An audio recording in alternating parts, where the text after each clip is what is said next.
Hello guys, welcome দি haunted house. কেমন আছো তোমরা?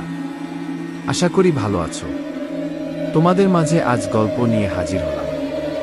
আমি রফিকুল ইসলাম রনি। আজকে আমরা শোনাতে চলেছি লেখক রিয়াজ রাজের কলমে গালকাটা কবরস্থান এর পরবর্তী অংশ। গল্পের লেখক যেইভাবে গল্পটি লিখেছেন আমরা সেইভাবে উপস্থাপনা করছি। এই গল্পের সমস্ত চরিত্র ও ঘটনাবলী সম্পূর্ণ কাল্পনিক, যার বাস্তবের সঙ্গে কোনো মিল নেই। জীবিত বা মৃত কোনো ব্যক্তির সাথে কোনোরকমভাবে মিল খুঁজে পাওয়া গেলে তা নিতান্তই অনিচ্ছাকৃত এবং সম্পূর্ণ কাকতালীয়। তাই আমরা আশা করি হন্টেড হাউসের সকল শ্রোতারা নিছক গল্প শোনার উদ্দেশ্যে এই গল্পটি গ্রহণ করিবে। আর যারা এই চ্যানেলে প্রথমবার গল্প শুনছ তারা এখনই চ্যানেলটি সাবস্ক্রাইব করে বেল আইকনে ক্লিক করে দাও পরবর্তী ভিডিও নোটিফিকেশন পাওয়ার জন্য। তাহলে আর বেশি কথা না বলে গল্পটি শুরু করা যাক।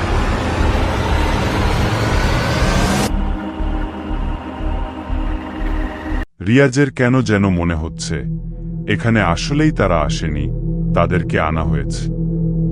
কিন্তু এখন এসব ভেবে লাভ নেই। রিয়াজ খাতা আর কলম রেডি করে আর বৃদ্ধ লোকটা বলতে শুরু করে, সেদিন অনেক শীত ছিল।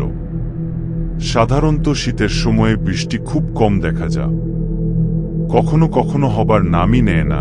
কিন্তু সেদিন হুট করে বৃষ্টি পড়তে শুরু করে আর ভূমি কাঁপতে থাকে। এখানে অনেকের দালান কোঠার ঘর ছিল, সব ভেঙ্গে লণ্ডভণ্ড হয়ে যা। মাটির ভিতর থেকে কয়েকটি ভয়ঙ্কর হাত বের হতে থাকে। আমরা পুরো এলাকার মানুষ ভয়ে এদিক সেদিক ছুটতে থাকি।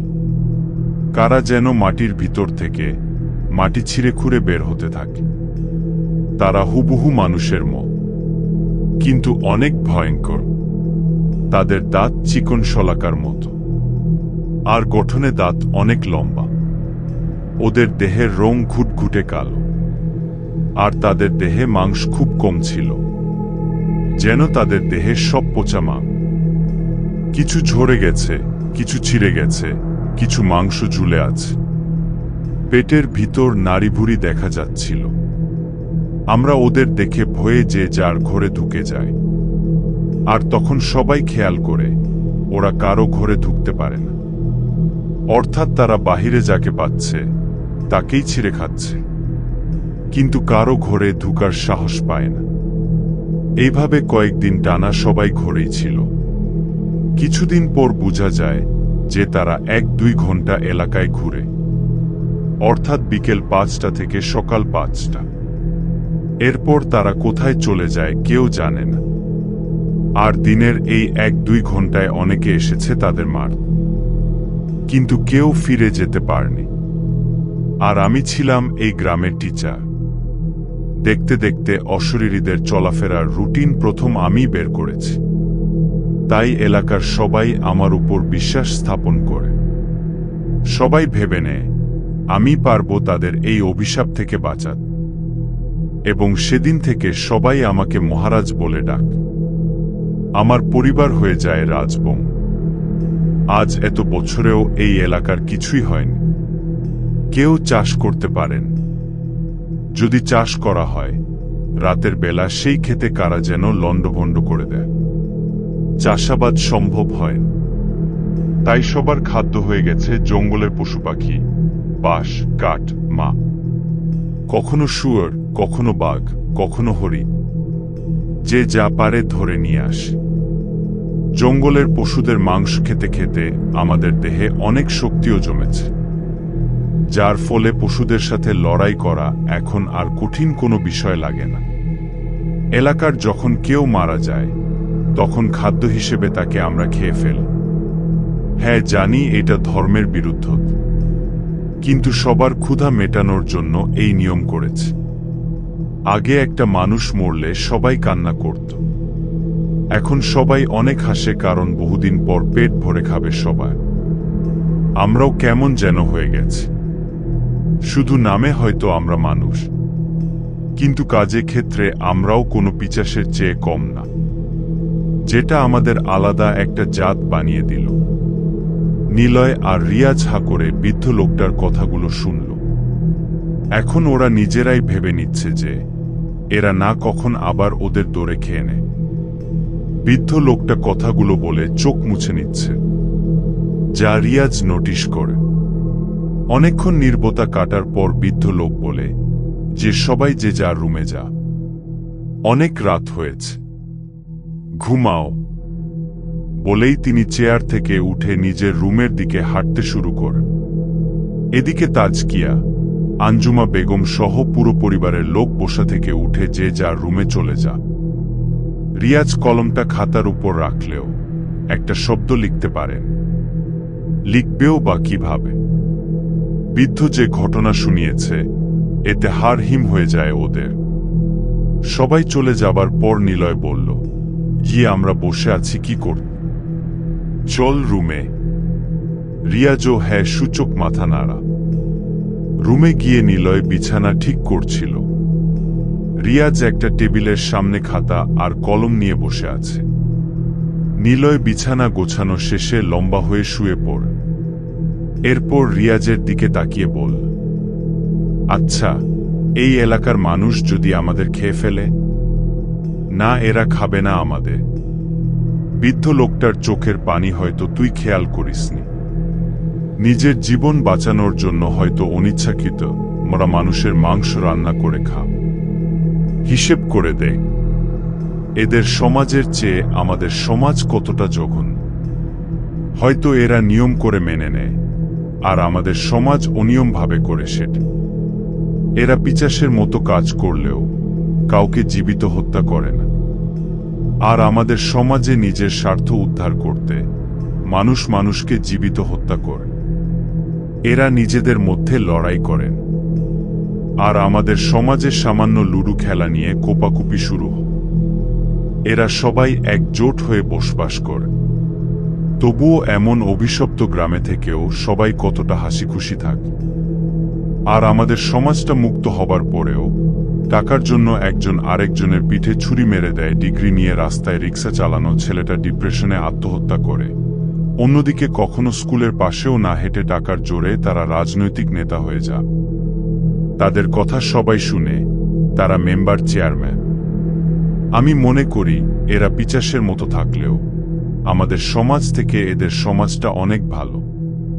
আদিবাসীরাই সঠিক ছিল। দেশ যত উন্নত হচ্ছে, সমাজের মানুষ তত হিংস্র হচ্ছে। সেটাও ঠিক। যাই হোক, এখন কি করবে? ঘুমিয়ে পড় তুই, আমার কাজ আছে। নিলয় চোখ দুটো বন্ধ করে দেয়। রিয়াজ খাতার উপর কলম চালানো শুরু করে। লিখতে লিখতে অনেক রাতও হয়ে যায়। এদিকে রিয়াজের চোখে ঘুমের প্রভাব বিস্তার ঘটতে শুরু করে। রিয়াজ লেখা শেষ করে ঘুমানোর প্রস্তুতি নিবে, ঠিক তখনই সে অনুভব করে তাদের কেউ লুকিয়ে দেখছে। রিয়াজের মনে ভয় কাজ করতে শুরু করে। বারান্দায় কেউ একজন আছে যে অনেকক্ষণ থেকেই রিয়াজকে লুকিয়ে দেখছে। রিয়াজ এতক্ষণ সন্দেহ করলেও এইবার শিওর হয়ে যা। তবে বারান্দায় কালো পর্দা টাঙ্গানো, পর্দার ওপাশে যাওয়া কি ঠিক হবে ভেবে যাচ্ছে। রিয়াজ যত কিছুই হোক, লেখক হিসেবে আর আগ্রহ একটু বেশি।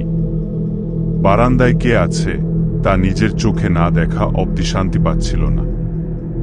ধীরে ধীরে রিয়াজ পর্দার কাছে আসে।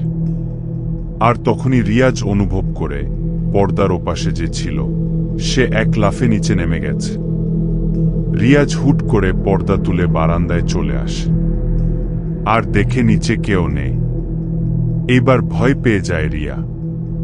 আবার উল্টো রুমে ফিরার জন্য তাকাতেই দেখে তার পিছনে সেই চিকন দাঁত, পচা মাংস আর ঘুটঘুটে কালো চামড়ার অশরীরীটা জোরে এক চিৎকার মেরে দেয়। রিয়াজ চোখের সামনেই এমন ভয়ঙ্কর চেহারা দেখে ভয়ে পিছু যেতেই বারান্দা থেকে পা টপকে নিচে পড়ে যায়। কিছুক্ষণের জন্য রিয়াজ নিজেকে হারিয়ে ফেল। মনে হচ্ছে সে মৃত্যুর কাছাকাছি চলে এসেছে। বারান্দার দ্বিতীয় তলা থেকে মাটিতে পড়ার সাথে সাথেই রিয়াজ দেখে তার চারপাশে কুকুরের মতো অনেকগুলো প্রাণী, যাদের দেহ কুকুরের মতো হলেও মুখটা পুরো মানুষের মতো। সবগুলো প্রাণী রিয়াজের দিকে ভয়ঙ্করভাবে তাকিয়ে আছে। ভয়ে রিয়াজের শরীর থরথর করে কাঁপছে। রিয়াজ ভেবে পাচ্ছিল না কি করবে। এদিকে চারপাশে কোনো লোকজন নেই, সবাই যে যার ঘরের মধ্যেই লুকিয়ে আছে। কারণ বাহিরে এলে এই ভয়ঙ্কর চেহারার কুকুরগুলো সবাইকে ছিঁড়ে ছিঁড়ে খাবে। রিয়াজ মৃত্যুর জন্য প্রস্তুতি নিয়ে নেয়। ওদিকে নিলয় ঘুমাচ্ছে। রিয়াজ কিছু ভেবে পাচ্ছিল না। ঠিক তখনই রিয়াজ দেখে কুকুরগুলো রিয়াজের একটু কাছে আসতেই আবার উল্টো দৌড় দেয়। রিয়াজ অবাক হয়ে গেল। কুকুরগুলো তাকে দেখে ভয় পেয়েছে নাকি অন্য কিছু। রিয়াজ চারপাশে ভালোভাবে তাকা, কিন্তু কাউকে দেখতে পাচ্ছে না। এদিকে কুকুরগুলো ভয়ে কোনো দিকে দৌড়ে পালিয়ে গেছে, সেটাও রিয়াজ নোটিশ করতে পারেন। কিন্তু আগে নিজের জীবন বাঁচাতে হবে। এরপর বসা থেকে উঠে রিয়াজ এক দৌড়ে আবার ঘরের ভেতর প্রবেশ করতে যায়। কিন্তু ঘরের ভেতর থেকে দরজা লক করা। রিয়াজ ভিতরে প্রবেশ করতে পারছে না। আর তখনই রিয়াজের মাথায় একটা প্রশ্ন নেমে এল। রিয়াজের মনে পড়ে যায় সেই জঙ্গলের কথা। জঙ্গলের মধ্যেও রিয়াজের চোখের সামনে এমন ভয়ঙ্কর একটা দানব দেখেছিল সে। কিন্তু দানবটা রিয়াজকে কিছুই করল না। রিয়াজ জ্ঞান হারাবার পর মূলত কি হয়েছিল, এবার রিয়াজের কাছে আর একটু খটকা লাগে। সেই বৃদ্ধ লোকটাকে রিয়াজ জঙ্গলের মধ্যে দেখেছিল। কিন্তু বৃদ্ধ লোকটা রাতে সেই জঙ্গলে কি করছিল? বৃদ্ধ লোকের কথা অনুযায়ী সন্ধ্যা 5টার পর কেউ তো আর বের হয় না। তাহলে বৃদ্ধ লোকটা রাতের বেলা জঙ্গলে কি করছিল? তখন তো তার বের হওয়া নিষেধ ছিল। আর বৃদ্ধ লোকটাই তাদেরকে এখানে নিয়ে এসেছে। বৃদ্ধ লোকটাই বা জানল কিভাবে যে তারা নদীর পাড়ে এসেছিল? রিয়াজের মাথায় একগাদা প্রশ্ন জমে যায়। রিয়াজ দরজা আর ধাক্কায় না, কারণ ভিতরে লক করা। এখন কেউই দরজা খুলবে না। কিন্তু রিয়াজকে দেখে দানবটা কিছু কেন করল না? আর এমন ভয়ঙ্কর চেহারার কুকুরগুলো কেন ভয়ে পালিয়ে যায়? এই ব্যাপারটা মাথা থেকে সরছেই না। অনেকক্ষণ ভাবনার পর রিয়াজের এবার কিছু একটা স্পষ্ট হয়ে যায়। রিয়াজ ভাবে অশরীরীগুলো হয়তো রিয়াজকে স্পর্শ করতে পারবে না। কেন করে না সেটা রিয়াজের অজানা। আর এই অজানা রহস্য জানতে রিয়াজ আর দরজার ভেতর প্রবেশ করতে আগ্রহ দেখায়নি। রিয়াজ সাথে সাথে উল্টো ফিরে তাকা। সে পুরো গ্রামে হাঁটবে, চলবে, ঘুরবে, জানার চেষ্টা করবে এর আসল রহস্য কি, আর কি হচ্ছে এখানে। গ্রামের দিকে হাঁটা শুরু করে দেয় রিয়া। রাতের বেলা পুরো এলাকাটা কেমন যেন নির্জন। কোনো মানুষের সাড়া শব্দ নেই, এবং কি কোনো কাকপক্ষীরও শব্দ নেই। সব যেন ঘুমিয়ে গেছে। সাথে সাথে ঘুমিয়ে গেছে চারপাশের পরিবেশ। বাতাসের কোনো শব্দ নেই। শীতল একটা মৃদু বাতাস বইছে ঠিক, কিন্তু সেটা শুধু নিঃশ্বাস নেওয়ার জন্য উপযোগী। সেই বাতাসকে অন্যভাবে উপলব্ধি করা কোনোভাবেই সম্ভব নয়। ভাবছে আর ধীরে ধীরে রিয়াজ এলাকাটা ট্রোল দিচ্ছে। আকাশের চাঁদটা আজ অনেক বেশি আলো দিয়ে ফেলতেছে।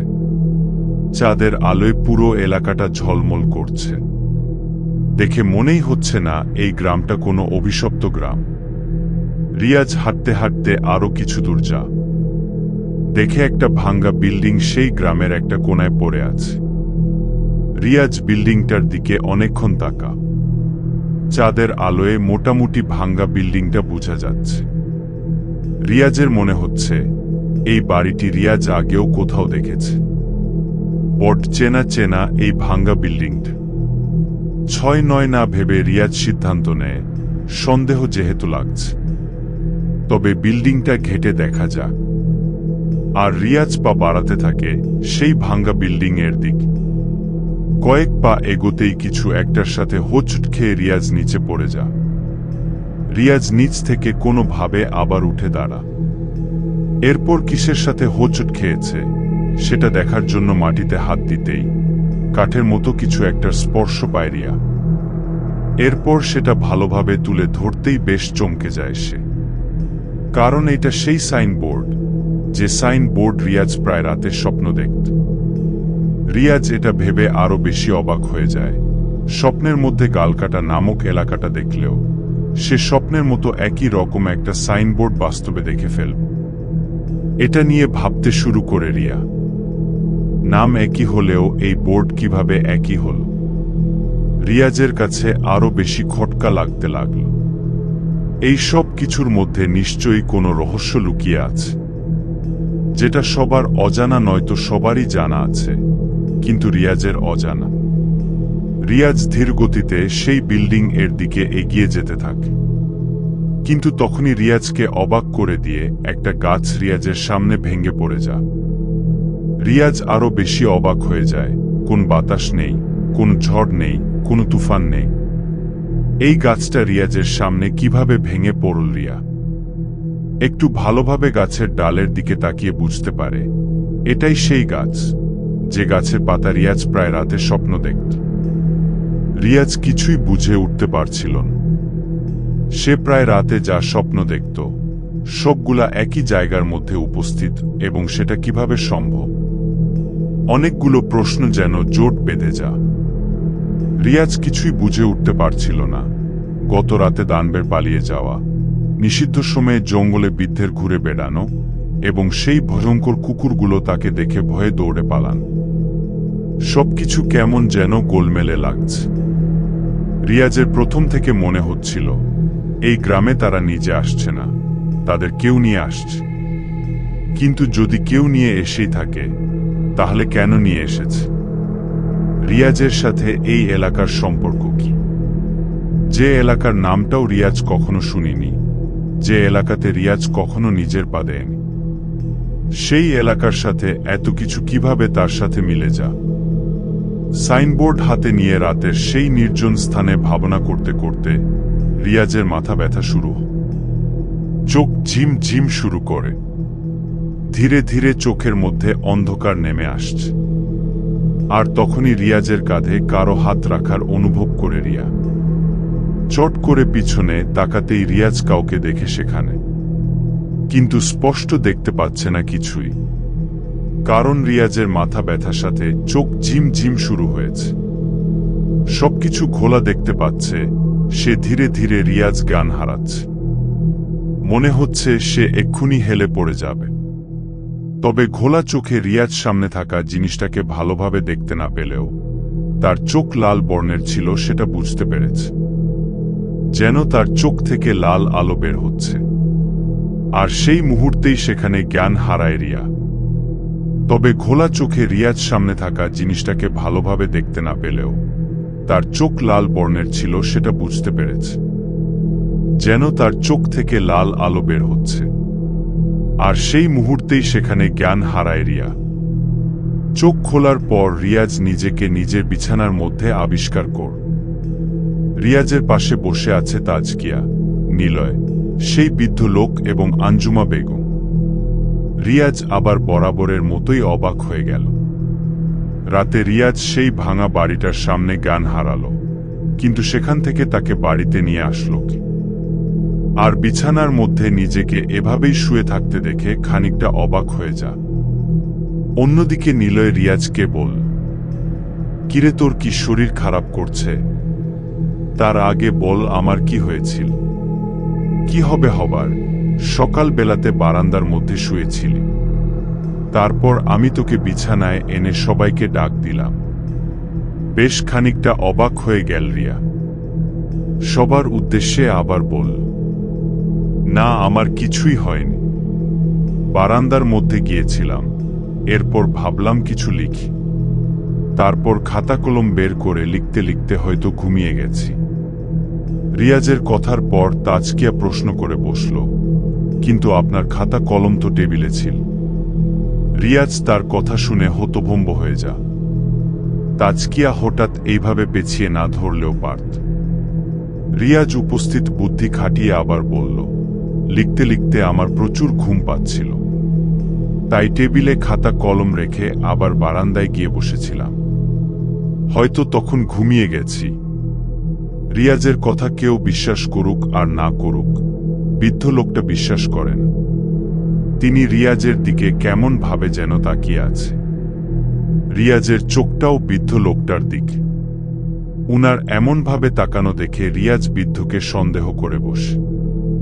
ভেবে নেয় কাল রাতে যা হয়েছে সবকিছুই হয়তো বৃদ্ধ লোকটা জানে, আর রিয়াজকে এই বাড়িতে হয়তো বৃদ্ধ লোকটাই এনেছে। তবে কি লাল চোখওয়ালা সেই মানুষটা এই বৃদ্ধ লোকটি? তা যদি হয় তবে তো এই বৃদ্ধ লোকটা কোনো মানুষ নয়। রিয়াজ ভেবে পায় না কি ভাববে। যা সে ভাবছে তা বাস্তবে অন্যরকম ঘটছে, আর যা ঘটছে তা ভাবনাকে অন্যদিকে মোড় ঘোরাচ্ছে। সব কেমন যেন গোলকধাঁধা হয়ে যা। আঞ্জুমা বেগম তখন বলে উঠে, নিচে খাবার ব্যবস্থা করা আছে, তোমরা এসে খেয়ে না। এ বলেই তাজকিয়া, আঞ্জুমা আর বৃদ্ধ লোকটা রুম ত্যাগ করে। নিলয় রিয়াজের দিকে তাকিয়ে রইল। রিয়াজ নিজের মাথাটা টিপে ধরে নিলয়ের উদ্দেশ্যে বলল, আমি পাগল হয়ে যাব নীল। সবকিছু কেমন যেন গোলমেলে গেছে। আমি এইটাই বুঝতে পারছি না এখানে কে মানুষ আর কে অশরীরী।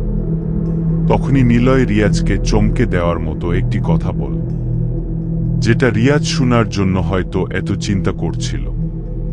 নিলয় বলে, আমি ভোরে তোকে বারান্দায় দেখে যখন আনতে গেছিলাম তখন সেখানে তুই একা ছিলি না, তোর সাথে আরো একজন ছিল। আমি পর্দার এপাশ থেকে স্পষ্ট না দেখতে পেলেও বারান্দায় যেতেই তাকে দেখে ফেলেছি।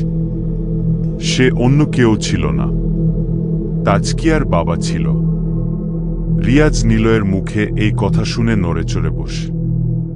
এরপর বল, তিনি তোকে কিছু বলেনি? না, তেমন কিছু হয়নি। আমি বারান্দায় যেতে যেতে বৃদ্ধ লোকটা এক লাফে নিচে নেমে যা, কিন্তু কালো চাদরটা আমার চোখে আটকে যা। আর যখন আমি উনাদের ডাক তখন শিওর হয়ে গেছে। তুই নিজেই তো দেখলি বৃদ্ধ লোকটার গায়ে কালো চাদর। তার মানে কাল রাতে লাল চোখওয়ালা সেই অশরীরীটা বৃদ্ধ ছিল। কাল রাতে মানে কি হয়েছিল কাল রাত? রিয়াজ নিলয়কে সব খুলে বল। নিলয় নিজেও এখন অবাক। এখানে অনেক রহস্য আছে। সেই সাইনবোর্ড যা রিয়াজ স্বপ্নে দেখত, সেই নাম যেটা রিয়াজ স্বপ্ন দেখত, আবার সেই পাতা এবং ভাঙ্গা বিল্ডিং, সবকিছুর সাথে একটা যোগসূত্র নিশ্চয়ই আছে। রিয়াজ আবার নিলয়কে বল, হিসেব করে দেখ, এই বৃদ্ধ লোক তার বাড়িতে আমাদের জায়গা দিয়েছে কেন? তার বাড়িতে জায়গা দেওয়া, তার বাড়িতে খাওয়া দাওয়া, সবকিছুতে একটা গন্ডগোল তো অবশ্যই আছে। আমারও মনে হচ্ছে এই বৃদ্ধ লোকটা আসল অশরীরী, যে আমাদের তার মন মতো ঘটনা শুনিয়ে একটা কাহিনী সাজা। তার কথাতেই সব হচ্ছে। হিসেব করে দেখলে আমরা সেটাই জানি যা আমাদের বৃদ্ধ লোকটা বলেছে, আর আমরা সেটাই দেখেছি যা সেই বৃদ্ধ লোকটা আমাদের দেখিয়েছে। তখনই কথাটার মধ্যেই বৃদ্ধ লোকটা রিয়াজকে নিচ থেকে ডেকে বলল, খাবার ঠান্ডা হয়ে যাচ্ছে। রিয়াজ আর নিলয় তড়িঘড়ি করে নিচে নেমে আসে। খাবার আয়োজন করে বসে আছে তাজকিয়া। রিয়াজ এই কদিন পানির উপরেই বেঁচে ছিল। মাংস দেখলেই মনে হয় সব মানুষের মাংস, কিন্তু আজকের খাবারে একটা অন্যরকম জিনিস, মাছ আর শাকসবজি। রিয়াজ প্রায় 2 দিন পর খাবার পেয়ে তাড়াতাড়ি খাবারের সামনে যা। এরপর হাত ধুয়ে রাক্ষসের মতো খেতে শুরু কর। রিয়াজের খাওয়া দেখে সবাই অদ্ভুতভাবে ওর দিকে তাকা। রিয়াজ খেতে খেতে হঠাৎ চোখ দেয় সবার দিকে। দেখে সবাই রিয়াজের এইভাবে খাওয়া দেখে অবাক দৃষ্টিতে তাকিয়ে আছে। যদিও বেশ খানিকটা লজ্জা পায় সে। খাওয়া শেষে রিয়াজ একটু স্থগিত হয়। তখনই বৃদ্ধ লোকটা রিয়াজের সাইড দিয়ে হেঁটে যা, আর যাওয়ার মাঝেই ফিসফিস করে রিয়াজকে বলল, এখানে তুমি যা দেখছো তা নাও হতে পারে, আর যা দেখোনি সেটাই হচ্ছে। রিয়াজের শ্বাস যেন বন্ধ হবার সময় ঘনিয়ে এসেছে। হঠাৎ বৃদ্ধ লোকটার মুখে এমন অদ্ভুত কথা শুনবে রিয়াজ ভাবতেও পারেন। বৃদ্ধ লোকটা কথাটা কয়েক সেকেন্ডে রিয়াজকে বলেই ঘর থেকে বের হয়ে যা। রিয়াজ অবাক দৃষ্টিতে বৃদ্ধ লোকটার যাওয়া দেখছিল, এদিকে নিলয়ও কিছুটা বুঝতে পারে। তাই একটু বুদ্ধি খাটিয়ে বলে, রিয়াজ, আজকে আমরা এলাকাটা ঘুরে দেখব, চল জামা বদলে আস। রিয়াজ বুঝে যায় নিলয় কেন এটা বলেছে। এরপর রিয়াজ উঠার সময় তাজকিয়াকে বলল, খাবারটা ভালো ছিল। তাজকিয়ার মুখে একটা খুশি দেখতে পায়। রিয়াজও হালকা মুচকি হেসে বসা থেকে উঠে। এরপর নিলয় সহ দুজনে উপরের তলায় চলে আসে। রুমে আসতেই নিলয় ব্যাগ গুছানো শুরু করে। রিয়াজ নিজেও ব্যাগ গুছানোর মাঝেই রিয়াজ বলল, তুই কিভাবে বুঝলি যে আমিও পালাতে চাচ্ছি? রিয়াজের কথায় নিলয় বলল, আমি লেখক রিয়াজ রাজের বন্ধু, এইটুকু তো বুঝে নিতেই পারি। রিয়াজও মুচকি হাস। এরপর তারা ব্যাগ গুছিয়ে সোজা নিচে নেমে আসে। তাজকিয়া কাঁধে ব্যাগ দেখে অবাক হয়ে প্রশ্ন করে, কোথায় যাচ্ছেন আপনারা? রিয়াজ তাজকিয়ার সামনে এসে দাঁড়া। আশেপাশে তাকিয়ে দেখে আঞ্জুমা বেগম নেই। সুযোগে রিয়াজ বলল, আমি খুব তাড়াতাড়ি তোমাকে নিয়ে যেতে আসব। তাজকিয়া কিছুই বুঝতে পারেন। রিয়াজ নিলয় সহ বের হয়ে আসে। এরপর ডানে বামে না তাকিয়ে হাঁটতে শুরু করে সেই মুয়ের দিক। এলাকার অনেকেই তাদের দিকে তাকিয়ে আছে। রিয়াজ আর নিলয় বেয়ে পাথর পাহাড়ের উপরে উঠে জঙ্গলে চলেও যা। এরপর নদীর কিনারায় আসতেই তারা ব্রেক কষে। দেখে নদীর কিনারায় কালো কুৎসিত চেহারার একটি দান। আর এটা অন্য কেউ নয়, সেই দানব যে দানবকে রিয়াজ জঙ্গলে দেখেছিল। রিয়াজ বলল, দেখেছিস বৃদ্ধ লোকটা কতটা মিথ্যেবাদী। বলেছিল দিনের বেলায় এরা আসে না, এখন আসলো কিভাবে? কিন্তু রিয়াজ নিলয়ের দিকে তাকিয়ে দেখে নিলয়ের হাত পা কাঁপছে। এই প্রথম নিলয় দানবটাকে দেখেছে। রিয়াজ নিলয়কে বলল, ভয় পাওয়ার কারণ নেই, এটা আমাকে কিছুই করতে পারবে না। এ বলে রিয়াজ ব্যাগ মাটিতে ফেলে দৌড়ে দানবের দিকে এগিয়ে যা। নিলয় অবাক হয়ে তাকিয়ে থাকে। রিয়াজের উদ্দেশ্য হচ্ছে দানবটা রিয়াজকে দেখে পালাবে এবং তখনই তারাও পালাবে। কিন্তু ঘটেছে অন্য কিছু। রিয়াজ দানবটার দিকে যত যাচ্ছে, দানবটা রিয়াজকে তত হিংস্র চোখে দেখছে, যেটা দেখে এখন রিয়াজও ভয় পেয়ে যা। আর তখনই দানবটা একটা ভয়ঙ্কর চিৎকার মেরে রিয়াজের দিকে তাকা। রিয়াজ ভয়ে হুট করে মাটিতে 2-3 ডিগবাজি খেয়ে পড়ে গেল। আর তখন রিয়াজ দেখে দানবটা ঝড়ের গতিতে ছুটে যায় নিলয়ের দিকে। রিয়াজ চোখ বড় করে তাকা। এদিকে দানবটা নিলয়কে ধরতেই যাবে, তখনই বৃদ্ধ লোকটা একটা তলোয়ার নিয়ে কোথা থেকে যেন উড়ে এসে দানবের মুন্ডু কেটে ফেল। দানবটা মাটিতে পড়ার আগে নখের আঘাতে বৃদ্ধ লোকের পেটে নখ ঢুকিয়ে দেয়। কিছুক্ষণের মধ্যেই দানবটা বাতাসে মিশে যা। আর বৃদ্ধ লোকটা ক্ষতবিক্ষত হয়ে মাটিতে লুটে পড়ে। এরপর অনেকক্ষণ চারপাশ স্তব্ধ হয়ে যা। রিয়াজ আর নিলয় নিজেদের চোখের সামনে এমন ঘটনা দেখবে কল্পনাও করেন। রিয়াজ দৌড়ে বৃদ্ধ লোকটার কাছে আসে। নিলয়ও ছুটে আসে। বৃদ্ধ লোকের পেট, মুখ আর নাক থেকে রক্ত বের হচ্ছিল প্রচুর। রিয়াজ কিছু বলার আগেই বৃদ্ধ লোকটা বল, আমার সময় শেষ রিয়া। এই দান বড়া দিনে আসে না, কিন্তু কেউ পালাতে চাইলে অবশ্যই আসবে।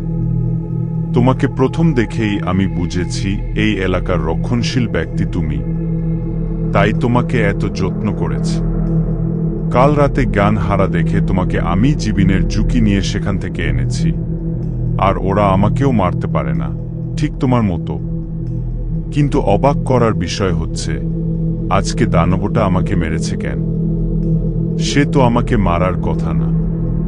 তার মানে পুরো এলাকার দায়িত্ব এখন তোমার উপর। যে দানবকে আমি মেরেছি সে আবার আজ সন্ধ্যা 5টায় বেঁচে উঠবে। তার কোনো মৃত্যু নেই। তাকে যতবার মারা হবে ততবার সে জেগে উঠবে। কিন্তু দুইটা কথা মাথায় রাখবে, এই অশরীরীগুলো প্রতিশোধ আর ইচ্ছে পূরণের জন্য ফিরে আসেন। এরা কোনো আত্মহত্যা করা অশরীরী ন, বা এরা কখনো মানুষ ছিল না। তুমি যা দেখছ সেটা সত্য ন। বের করো রহস্য আর মুক্ত করে দাও সবাইকে। আর শেষ কথা, তাজকিয়াকে সুখে রেখো। কথাটা বলেই বৃদ্ধ লোকটা হাত পা ছেড়ে দেয়। নিলয় বৃদ্ধ লোকটার নাকে হাত দিয়ে দেখে বৃদ্ধ মারা গেছে। রিয়াজ আর কোনো কথা বলে না। কি ভাবলো আর কি হয়ে গেল? রিয়াজ হতভম্ব হয়ে বৃদ্ধ লোকটাকে নিজের কোল থেকে মাটিতে শুইয়ে দেয়। আর তখনই সেই গ্রামের একটা মানুষ সেখানে উপস্থিত হয়ে যায়। তিনি রিয়াজের দিকে তাকিয়ে একটা মুচকি হাসি দেয় আর বলে উঠল যে আবার উৎসব হবে। এদিকে রিয়াজ তাড়াতাড়ি বসা থেকে উঠেই সেই লোকটার কাছে যা এবং লোকটাকে বল যে তুমি কাউকে কিচ্ছু বলবা না, মহারাজকে দাফন করা হবে, এলাকায় কোনো উৎসব হবে না। যদি এই বিষয়ে তুমি গ্রামে কিছু বলো তাহলে তোমাকে আমি খুন করে ফেলব। রিয়াজ কথাটা বলতেই খেয়াল করল লোকটার কিছু দূর পিছনে গ্রামের অনেকজন মানুষ দাঁড়িয়ে আছে। রিয়াজ অনেকটাই ভয় পেয়ে যা। তার মানে কি রিয়াজ বৃদ্ধ লোকটাকে বাঁচাতে পারবে না, মানে দাপন দিতে পারবেন? এলাকার নিয়ম অনুযায়ী এখন তো এই বৃদ্ধ লোককে কেটে রান্না করে দিবে তারা। রিয়াজ ভেবে পাচ্ছিল না কি করবে। এর পরপরই গ্রামের মানুষজন সবাই ওই লোকটার পিছনে এসে দাঁড়া। এরপর সবাই রিয়াজকে বলল, তুমি আমাদের গ্রামের মেহমান এসেছ, মেহমানের মতোই থাকো। এর পরক্ষণেই গ্রামবাসী বৃদ্ধ লোকের লাশটা কাঁধে তুলে নিয়ে যা। রিয়াজ তাদের দিকে তাকিয়ে আছে হতভম্ব হয়ে। গ্রামবাসীরা বৃদ্ধ লোককে কাঁধে তুলে টেনে হিচড়ে নিয়ে যাচ্ছে। রিয়াজ ভাবছে, মানুষ এরকম কিভাবে হতে পারে? একটা মানুষ মরে গেছে, মৃতদেহটাকে কেউ এভাবে টেনে হিচড়ে নিতে পারে? নিশ্চয়ই এদের মধ্যে কোনো মানবিকতা নেই। রিয়াজ আবার চিন্তা করে, এই গ্রামের মানুষদের মানবিকতা থাকবে কিভাবে? যেটুকু তাদের আছে তারা সেটাই পালন করতেছে। কারণ এই গ্রামের নিয়ম হচ্ছে এইটা। বৃদ্ধ তো অন্য কারো থেকে আলাদা নয়। কারণ এর আগে গ্রামে যে মানুষগুলো মৃত্যুবরণ করেছিল তাদের মাংস বৃদ্ধ লোকটা খেয়েছিল। বৃদ্ধ লোকটাই অনুমতি দিয়েছিল। আজ তার বেলায়ও একই রকম ঘটনা ঘটছে। এ বিষয়টাকে আর আটকানো সম্ভব না। কথাগুলো ভাবতে ভাবতে রিয়াজের চোখ বেয়ে পানি ঝরতে শুরু করে। নিলয় কান্নারত অবস্থায় রিয়াজের দিকে তাকিয়ে থাকে। রিয়াজ আর কিছু বলে না, আর বলার মতো কোনো কথাও নেই। রিয়াজ আর নিলয় এই গ্রাম ছেড়ে যেতেও চাচ্ছে না। কারণ বৃদ্ধ রিয়াজকে সবগুলো দায়িত্ব দিয়ে চলে গেছে। এদিকে বৃদ্ধকে কাটাছেঁড়া থেকেও বাঁচাতে পারবে না। এবং আগামীতে এই গ্রামের কোনো মানুষ মরার পর তাকে যেন কেউ খেতে না পারে, সেটা তো অন্তত রিয়াজ বন্ধ করতে পারবে। ভেবেই ব্যাগটা কাঁধে নেয় রিয়াজের দেখে নিলয়ও ব্যাগটা কাঁধে নেয়। এরপর দুজনেই আবার রওনা করে সেই গালকাটা কবরস্থান এলাকার উদ্দেশ্যে। সেই প্রথম দিনের মতোই দৃশ্য দেখা যাচ্ছে। এলাকার মানুষের হইচই করা, সকালের কড়া সূর্যের তাপ, প্রথম দিনের মতোই ব্যাগ কাঁধে নিয়ে বেয়ে গ্রামে নামা, যেন তারা আবার শুরু করেছে এখনো এক বিন্দুও এগিয়ে যেতে পারেন। এদিকে এলাকার মানুষরা বৃদ্ধ লোককে নিয়ে উৎসব শুরু করে দিয়েছে। রিয়াজ আর নিলয় বেয়ে আবার সে এলাকাতে নামে। কিন্তু রিয়াজ যখন এলাকাতে এসে দেখেছে তাজকিয়া এবং আঞ্জুমা বেগমের মুখে কোনো রকম কান্নার কোনো চিহ্ন নেই। তারাও যেন এই উৎসব পালন করতে অনেক আগ্রহ নিয়ে তাকিয়ে আছে। রিয়াজ বরাবরের মতোই অবাক হয়ে যা। নিজের বাবা মৃত্যুবরণ করেছে, ওদিকে নিজের স্বামী মৃত্যুবরণ করেছে, সেখানে কান্না না করে এরা তো হাসছে। রিয়াজ কিছুই বুঝতে পারছে না। তখনই রিয়াজের মাথায় আবারও সে বৃদ্ধের কথাটা উকি দেয়। বৃদ্ধ লোক রিয়াজকে বলেছিল, তুমি যা চোখে দেখছ তা ঘটছে না, আর যেটা ঘটছে তুমি সেটাই দেখতে পাচ্ছ না। রিয়াজ নিলয়কে ইশারা করতেই রিয়াজ এবং নিলয় আবার বৃদ্ধের বাড়িতে ঢুকে যা, কিন্তু দেখেছে তাজকিয়া রিয়াজের দিকে তাকিয়ে কেমন যেন একটা মুচকি হাসি দিল। রিয়াজ তাজকিয়ার হাসিটাকে কোনোভাবেই অদ্ভুত ইশারায় নেয়নি, কারণ রিয়াজ ভালো করেই জানে সে যা চোখে দেখছে সেটা ঘটছে না, আর যেটা ঘটছে সেটা চোখে দেখছে না। এই জন্যই রিয়াজ সেটাকে মূল্যায়ন খুবই কম করে হাঁটা ধরে। নিলয় আর রিয়াজ ব্যাগ নিয়ে তাদের রুমে অর্থাৎ উপরের তলার রুমে চলে যা। এরপর তাদের ব্যাগটা বিছানায় রেখে দেয়। রিয়াজ বারান্দার দিকে আসে, কালো পর্দাটা সরিয়ে রিয়াজ ব্যালকনিতে দাঁড়িয়ে গ্রামের দিকে আনমনে তাকিয়ে আছে। গ্রামের মানুষরা নেচে নেচে কত উৎসব করছে। বৃদ্ধ লোকটাকে একটা প্লাস্টিকের উপরে শুইয়ে দিয়ে কেউ চুরি চাপাতি এনে হাত পা কাটা শুরু করেছে, যেটা দেখে রিয়াজ মোটেও সহ্য করতে পারতেছে না। কিন্তু রিয়াজের মাথায় বৃদ্ধ ঢুকিয়ে দিয়েছে সে কথাটা। সে যা দেখছে এগুলো কি সত্যি কোনো ঘটনা ঘটছে, নাকি সবই তার কল্পনা? কিন্তু যদি কল্পনা হয় তাহলে তার মস্তিষ্ক এভাবে কেন কাজ করছে? তার চোখের সামনেই তো সবগুলো ঘটছে। রিয়াজ কিছুই বুঝতে পারছিল না। নিজের চোখে দেখা এই কাজগুলোকে কল্পনাও ভাবতে পারে না, কারণ কল্পনার ভাবনা আর এই ঘটনাগুলো অনেকটাই পার্থক্য রেখে দেয়।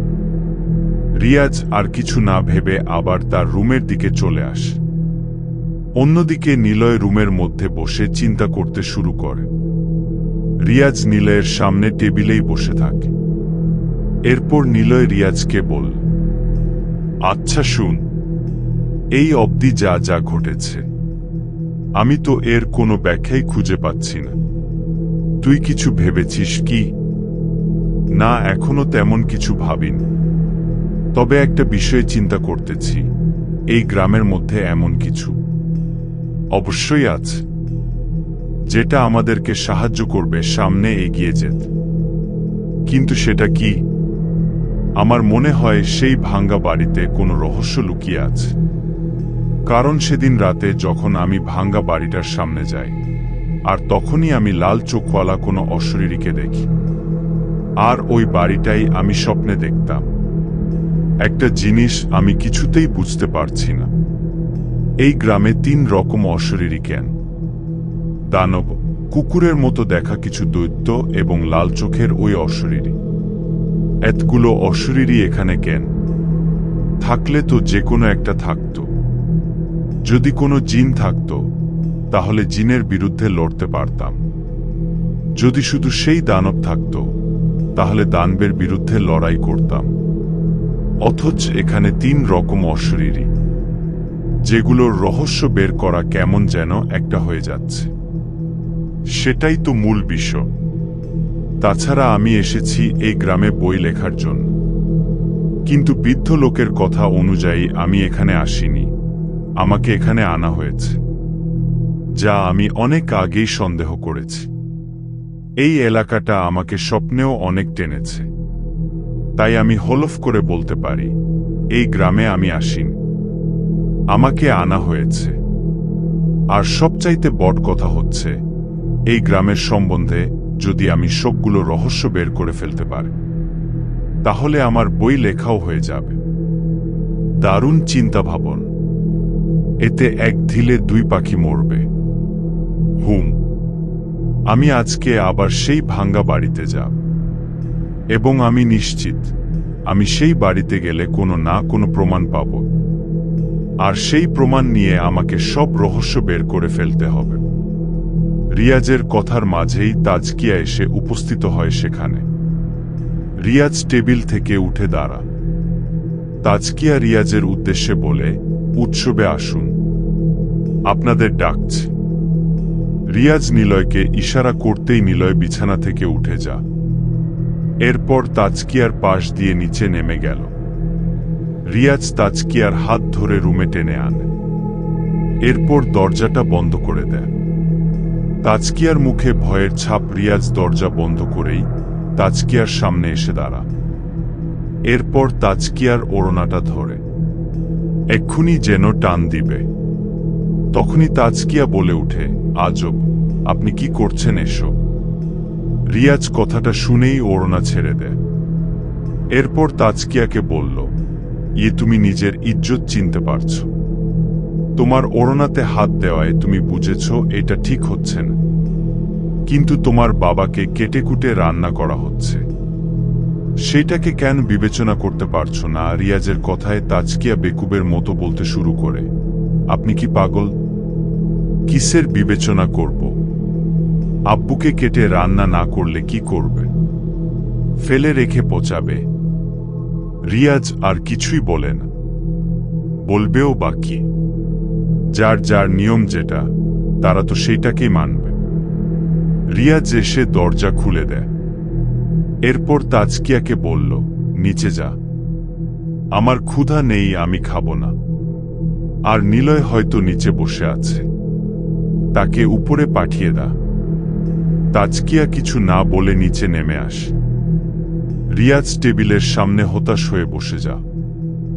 সেই মুহূর্তে নিলয়ের আগমন ঘটে রুমে। নিলয় এসে পাওয়ার ব্যাংকের সাহায্য ফোন চার্জে বসা। রিয়াজ নিলয়কে বলল, আমার খাতা আর কলমটা দে। নিলয় সেটাই করে রিয়াজ খাতা আর কলম নিয়ে শুরু করে দেয় কলমযুদ্ধ। প্রতিটি ঘটনা, প্রতিটি রহস্য, প্রতিটি কল্পনা সব লিখতে শুরু করে। আর লাস্টের পাতায় রিয়াজ এই কল্পনা সম্বন্ধে একটি সূত্র দেয়। তা হচ্ছে, পৃথিবীতে আমরা অনেক জাতের মানুষ বসবাস করি। হিন্দু, মুসলিম, বৌদ্ধ, খ্রিস্টান সহ নানান জাত ধর্ম। কিন্তু আমরা সবাই মানুষ, অথচ আমাদের চিন্তাভাবনা ভিন্ন। মুসলিম জাতিরা আল্লাহকে বিশ্বাস করে, হিন্দুরা পূজা দেয় ভগবানকে। এখানে আমাদের মস্তিষ্ক সবার এক থাকলেও আমাদের শিক্ষা, আমাদের জানাটা ভিন্ন। আল্লাহ আছে জেনেও হিন্দুরা আল্লাহকে সিজদাহ দেয় না, আর ভগবান আছে জেনেও কোনো মুসলিম যিশু মূর্তির পায়ের কাছে এসে পূজা করে না।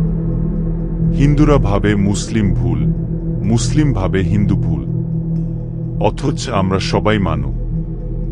আমাদের সবার দেহ রক্তে মাংসে গড়া, আমাদের মস্তিষ্ক এক, এবং আমরা একটা কথাই বিশ্বাস করি যে আমাদের সৃষ্টিকর্তা রয়েছে। কিন্তু আমাদের কর্ম ভিন্ন, আমাদের দোয়া ভিন্ন, আমাদের পূজা ভিন্ন, আমাদের চাওয়া ভিন্ন। এই গ্রামের মানুষদেরও এই অবস্থা। এরা নিজেদের মধ্যে একটা জাত করে নিয়েছে, নতুবা তাদের মস্তিষ্কে একটা জাত ঢুকিয়ে দেওয়া হয়েছে। বৃদ্ধ যেহেতু সব জেনেও এই নিয়ম মেনেছে, তবে এরা শিক্ষান্য কোনো এক অদ্ভুত কালো জাদু কিংবা অশরীরীদের মায়ে বন্দী আছে। কারণ আমরাও তো মানুষ। আমরা মুরগির মাংস জোগাড় না করতে পারলে মাছ খাই, মাছ না থাকলে তরকারি বা শাকসবজি খায়, কিন্তু মানুষ কেটে খায় না। এরা মাছ খেয়েও জীবন নির্ভর করতে পারে, কিন্তু মানুষ কেন খাচ্ছে? এর অর্থ এদের উপর এমন কোনো জাদু চালানো হয়েছে যার জন্য এদের মস্তিষ্কে একটা ভিন্ন জাত স্থাপন হয়েছে। এতে তারা আগের মতো মানুষকে ভালোবাসতে জানলেও ভিন্ন জাতটার জন্য এই হিংস্রতা প্রকাশ করে। হুট করে রিয়াজ কলম চালানো বন্ধ করে দেয়, থতমত খেয়ে আবার নিজেরই লেখাটা পড়তে শুরু করে। আর রিয়াজ নিজেই অবাক। এই লাইনগুলো তো সে লিখার কথা না, তবে তার ভিতর থেকে এই কথাগুলো কেন বেরিয়ে এল? এর অর্থ দুইটা, হয়তো রিয়াজ এবার সত্যিই লেখক হবার যোগ্য, নতুবা এই লেখাগুলো সে লিখেন। তার মস্তিষ্কে কেউ ভিন্ন চিন্তা ঢুকিয়ে দিয়েছে। রিয়াজ নিজেকে নিজেই সন্দেহ করতে শুরু কর। লেখাগুলোর মধ্যে গ্রামবাসীদের সমস্যা ফুটে উঠেছে, অর্থাৎ কেউ কোনো ইঙ্গিত দিচ্ছে রিয়াজকে। বৃদ্ধ লোকটার মাথায় যদি ভিন্ন জাত ঢুকানো যায়, তবে রিয়াজের মাথায়ও এই ভিন্ন চিন্তা ঢুকাতে কোনো ব্যাপার না। রিয়াজের কাছে এইবার এটা স্পষ্ট হয়ে যায় যে এই গ্রামে শুধু সেই তিনটা অশরীরী নয়, এই গ্রামে আরো হাজার হাজার অশরীরী আছে। এই গ্রামে প্রত্যেকটা শক্তির অধীনে থাকা অশরীরী বাস করে। এই গ্রামে কোনো আত্মা বাদ নেই। যারা বসবাস করেন সব আত্মা অশরীরী এই গ্রামে আছে। আর কথাটা মাথায় আসতেই রিয়াজ চিৎকার মেরে নিলয়কে বলতে শুরু করে, যে পেয়েছি দোস্ত। হঠাৎ রিয়াজের চিৎকার শুনে নিলয় 3 হাত লাফ মেরে উঠে বলল, ইয়ে কই ভূত, কই। আরে শুন, আমি একটা রহস্য সম্বন্ধে বুঝে গেছি। এই ব্যাপার তো ধীরে বললেও পারত। অজানা কোনো ক্লু হঠাৎ মাথায় আসলে চিৎকার তো জোরে হবে। এখন কিসের রহস্য সম্বন্ধে বুঝলি শুন।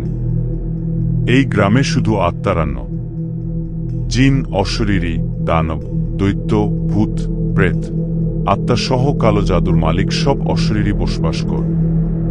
এইটা তুই সুকবর শুনাইলি নাকি মরণ মন্ত্র শুনাইলি? ধ্যাত তা না। কিসের ধ্যাত? এতগুলা অশরীরীর ভিড়ে তুই আর আমি একটা সাধারণ মানুষ কিভাবে টিকব? না জানিস তুই কোনো জাদু, আর না জানি আমি কিছু। মারামারিটাও তোর আর আমার একজনেরও জানা নেই। কলেজে কত ধোলাই খেয়েছি, কিন্তু আজ অবধি কাউকে ধোলাই করতে পারিনি। এখানে এতগুলা ভূতকে কেমনে হারাবো? হারানোর বিষয়টা পড়ে আসছে। কিন্তু পৃথিবীর সব শক্তি কেন এই গ্রামে?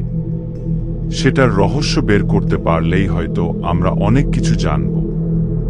আগে বল, কিভাবে বুঝলি সব ভূত আত্মা এই গ্রামে? শুরু থেকে আমরা এই অবধি 3 রকম অশরীরী দেখেছি। এরপর রিয়াজ গ্রামের মানুষদের মস্তিষ্কে ভিন্ন জাত ঢুকিয়ে দেয়ার লাইনটা পড়ে শোনা। এরপর আবার বলে, আমাদের মস্তিষ্কে কালো জাদু প্রবেশ করাবার শক্তি দানবের নেই, আর নেই কুকুর জাতীয় সেই দৈত্যে। এইটা অন্য কোনো অশরীরীর কা, অন্য কেউ কেন? এইটা তো লাল চোখওয়ালা সেই অশরীরীটার কাজও হতে পারে। তুই কি প্রতিজ্ঞা করে তর্ক করতে বসলি নাকি? বুঝার চেষ্টা কর। এখানে দানবের এরিয়া নদী আর জঙ্গল।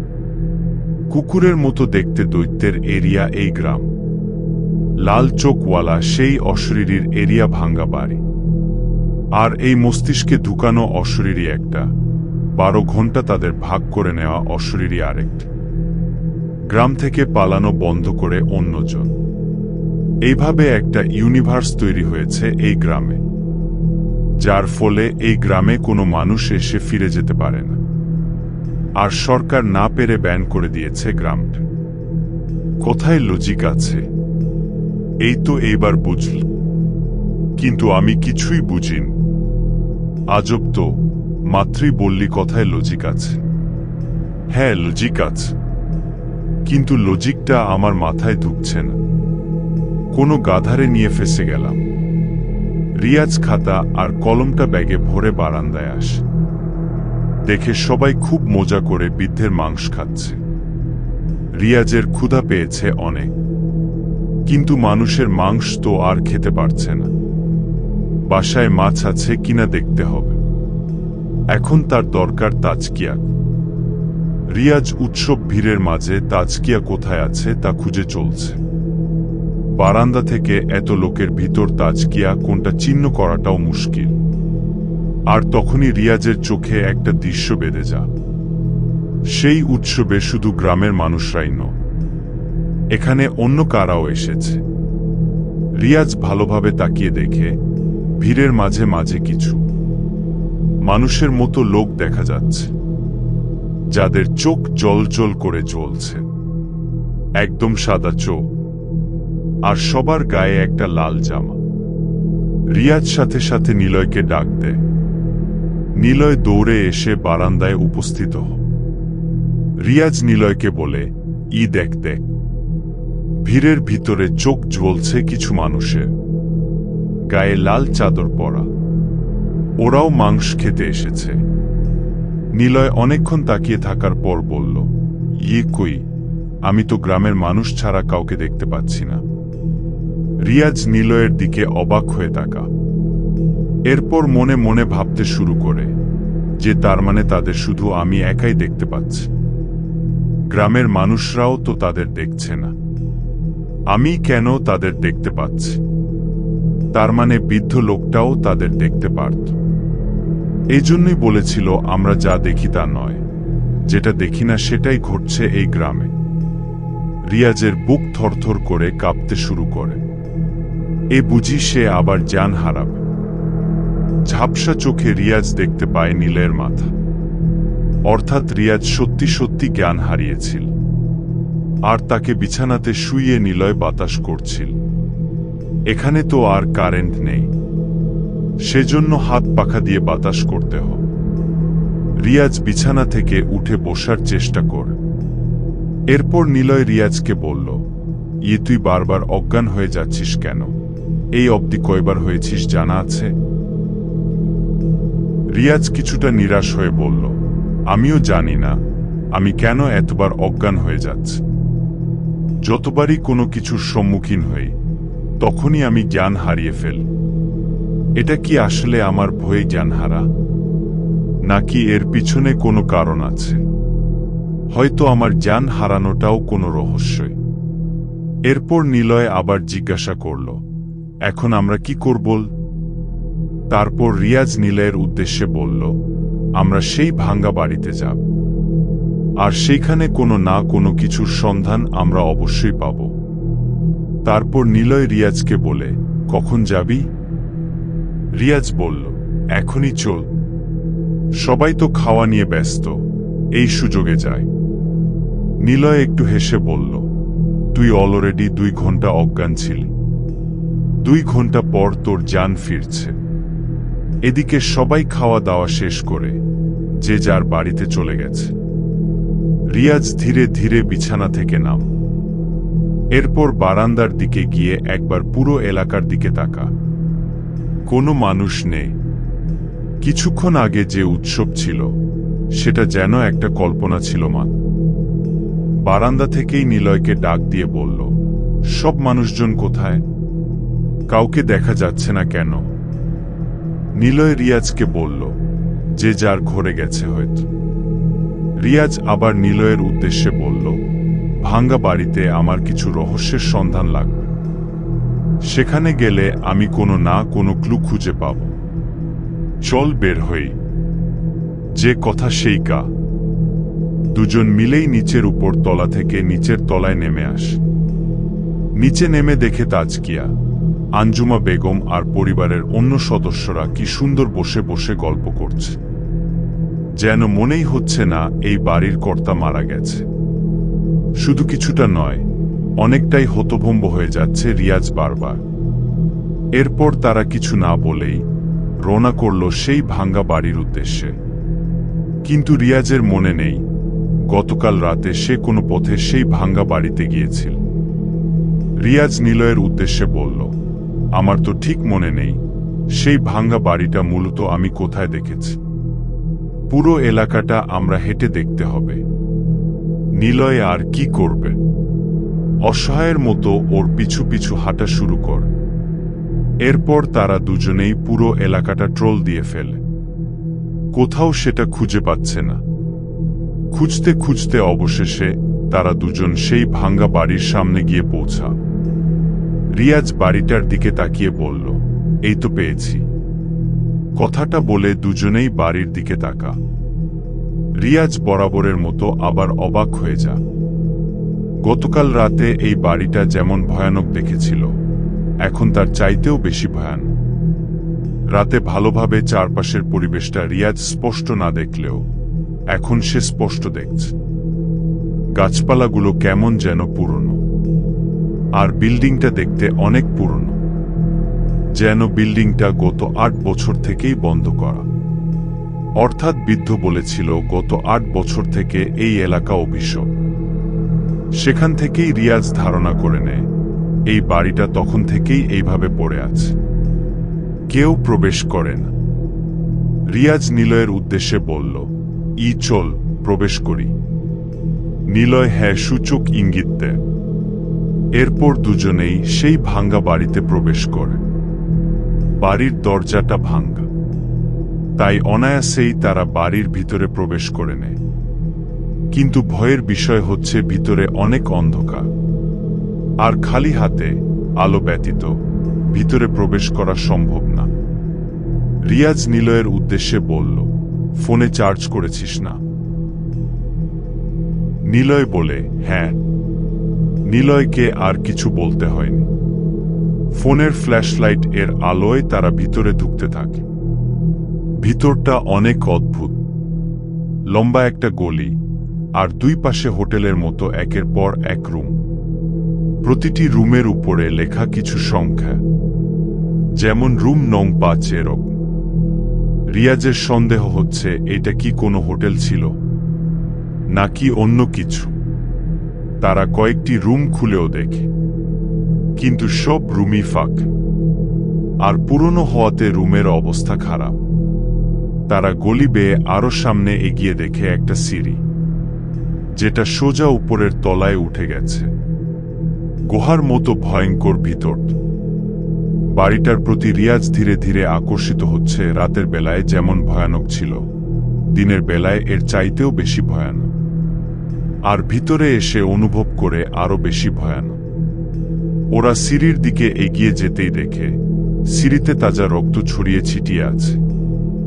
রিয়াজ আর নিলয় তা দেখে এইবার ভয়ে আর এগিয়ে যাওয়ার সাহস করে না। কিন্তু ঠিও সেই মুহূর্তে সিঁড়ির একটু উপরে কারো উপস্থিতির টের পায় তারা। নিলয় সিঁড়ির উপরে লাইট মারতেই দেখে তাজকিয়া ভয়ানক দৃষ্টিতে তাদের দিকে তাকিয়ে আছে। রিয়াজ তাজকিয়ার দিকে তাকিয়ে পুরোথ হয়ে গেল। অর্থাৎ এতদিন তাজকিয়াকে সে যেভাবে দেখেছে সেটা ভুল ছিল। বৃদ্ধের কথাটা এতটাই নির্মম সত্য হয়ে গেছে যে এতদিন তাজকিয়াকে যে চোখে দেখেছে সেটাও ভুল। তাজকিয়া রিয়াজের দিকে তাকিয়ে ভয়ঙ্কর একটা কণ্ঠে বলে, আমাদের মুক্তি দে। রিয়াজ চোখ বড় করে তাজকিয়ার দিকে তাকা। যেখানে রিয়াজ নিজেই ফেসে গেছে, সেখানে এই রাক্ষসী তাজকিয়া মুক্তি চাচ্ছে। রিয়াজের গলা দিয়ে আওয়াজ বের হচ্ছে না, তবুও কোনোভাবে থরথর করে বলল, মাম্মাম মানে? আপনাকে আমরা কিভাবে মুক্তি দিব? আপনি আমাদের মুক্তি দিন। আমরা চলে যাচ্ছি, আর এই বাড়িতে আসব না। রিয়াজের কথায় সেই রাক্ষসী তাজকিয়া অনেক ভয়ানক চিৎকার দেয়। ওর চিৎকার শুনে নিলয় ভয়ে সেখানেই জ্ঞান হারা। রিয়াজ নিজেও ভয়ে ইচ্ছেকৃত জ্ঞান হারাতে চাচ্ছে, কিন্তু প্রতিবারের মতো এইবার রিয়াজ অজ্ঞান হতে পারে না। রিয়াজের মাথায় কিছুই ঢুকে না। তাজকিয়ার চেহারাটা ক্রমাগত ভয়ানক হয়ে যাচ্ছে। সাপের মতো একটা জিহ্বা বের হয়ে যায় তার। এরপর তাজকিয়ার মাথার চুলগুলো পড়ে যেতে শুরু করে। রিয়াজ কাঁপতে কাঁপতে সেখানেই বসে যা, মৃত্যুর জন্য প্রস্তুতি নিয়ে ফেলেছে। এদিকে রাক্ষসী তাজকিয়া দেখতে দেখতে এতটাই ভয়ঙ্কর হয়ে গেছে যে ওর দিকে চোখ তুলে তাকালেই মানুষ মরে যাবে। অথচ রিয়াজ কোনোভাবেই অজ্ঞান হতে পারছে না। সেই সময় রাক্ষসী তাজকিয়া তার জিহ্বা দিয়ে রিয়াজের মাথা চেপে ধর। রিয়াজ আতকে উঠে জিহ্বার চাপ।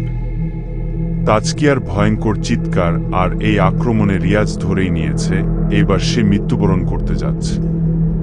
রিয়াজ তবুও নিজেকে বাঁচানোর জন্য রাক্ষসী তাজকিয়ার জিহ্বা ধরে টানাটানি শুরু কর।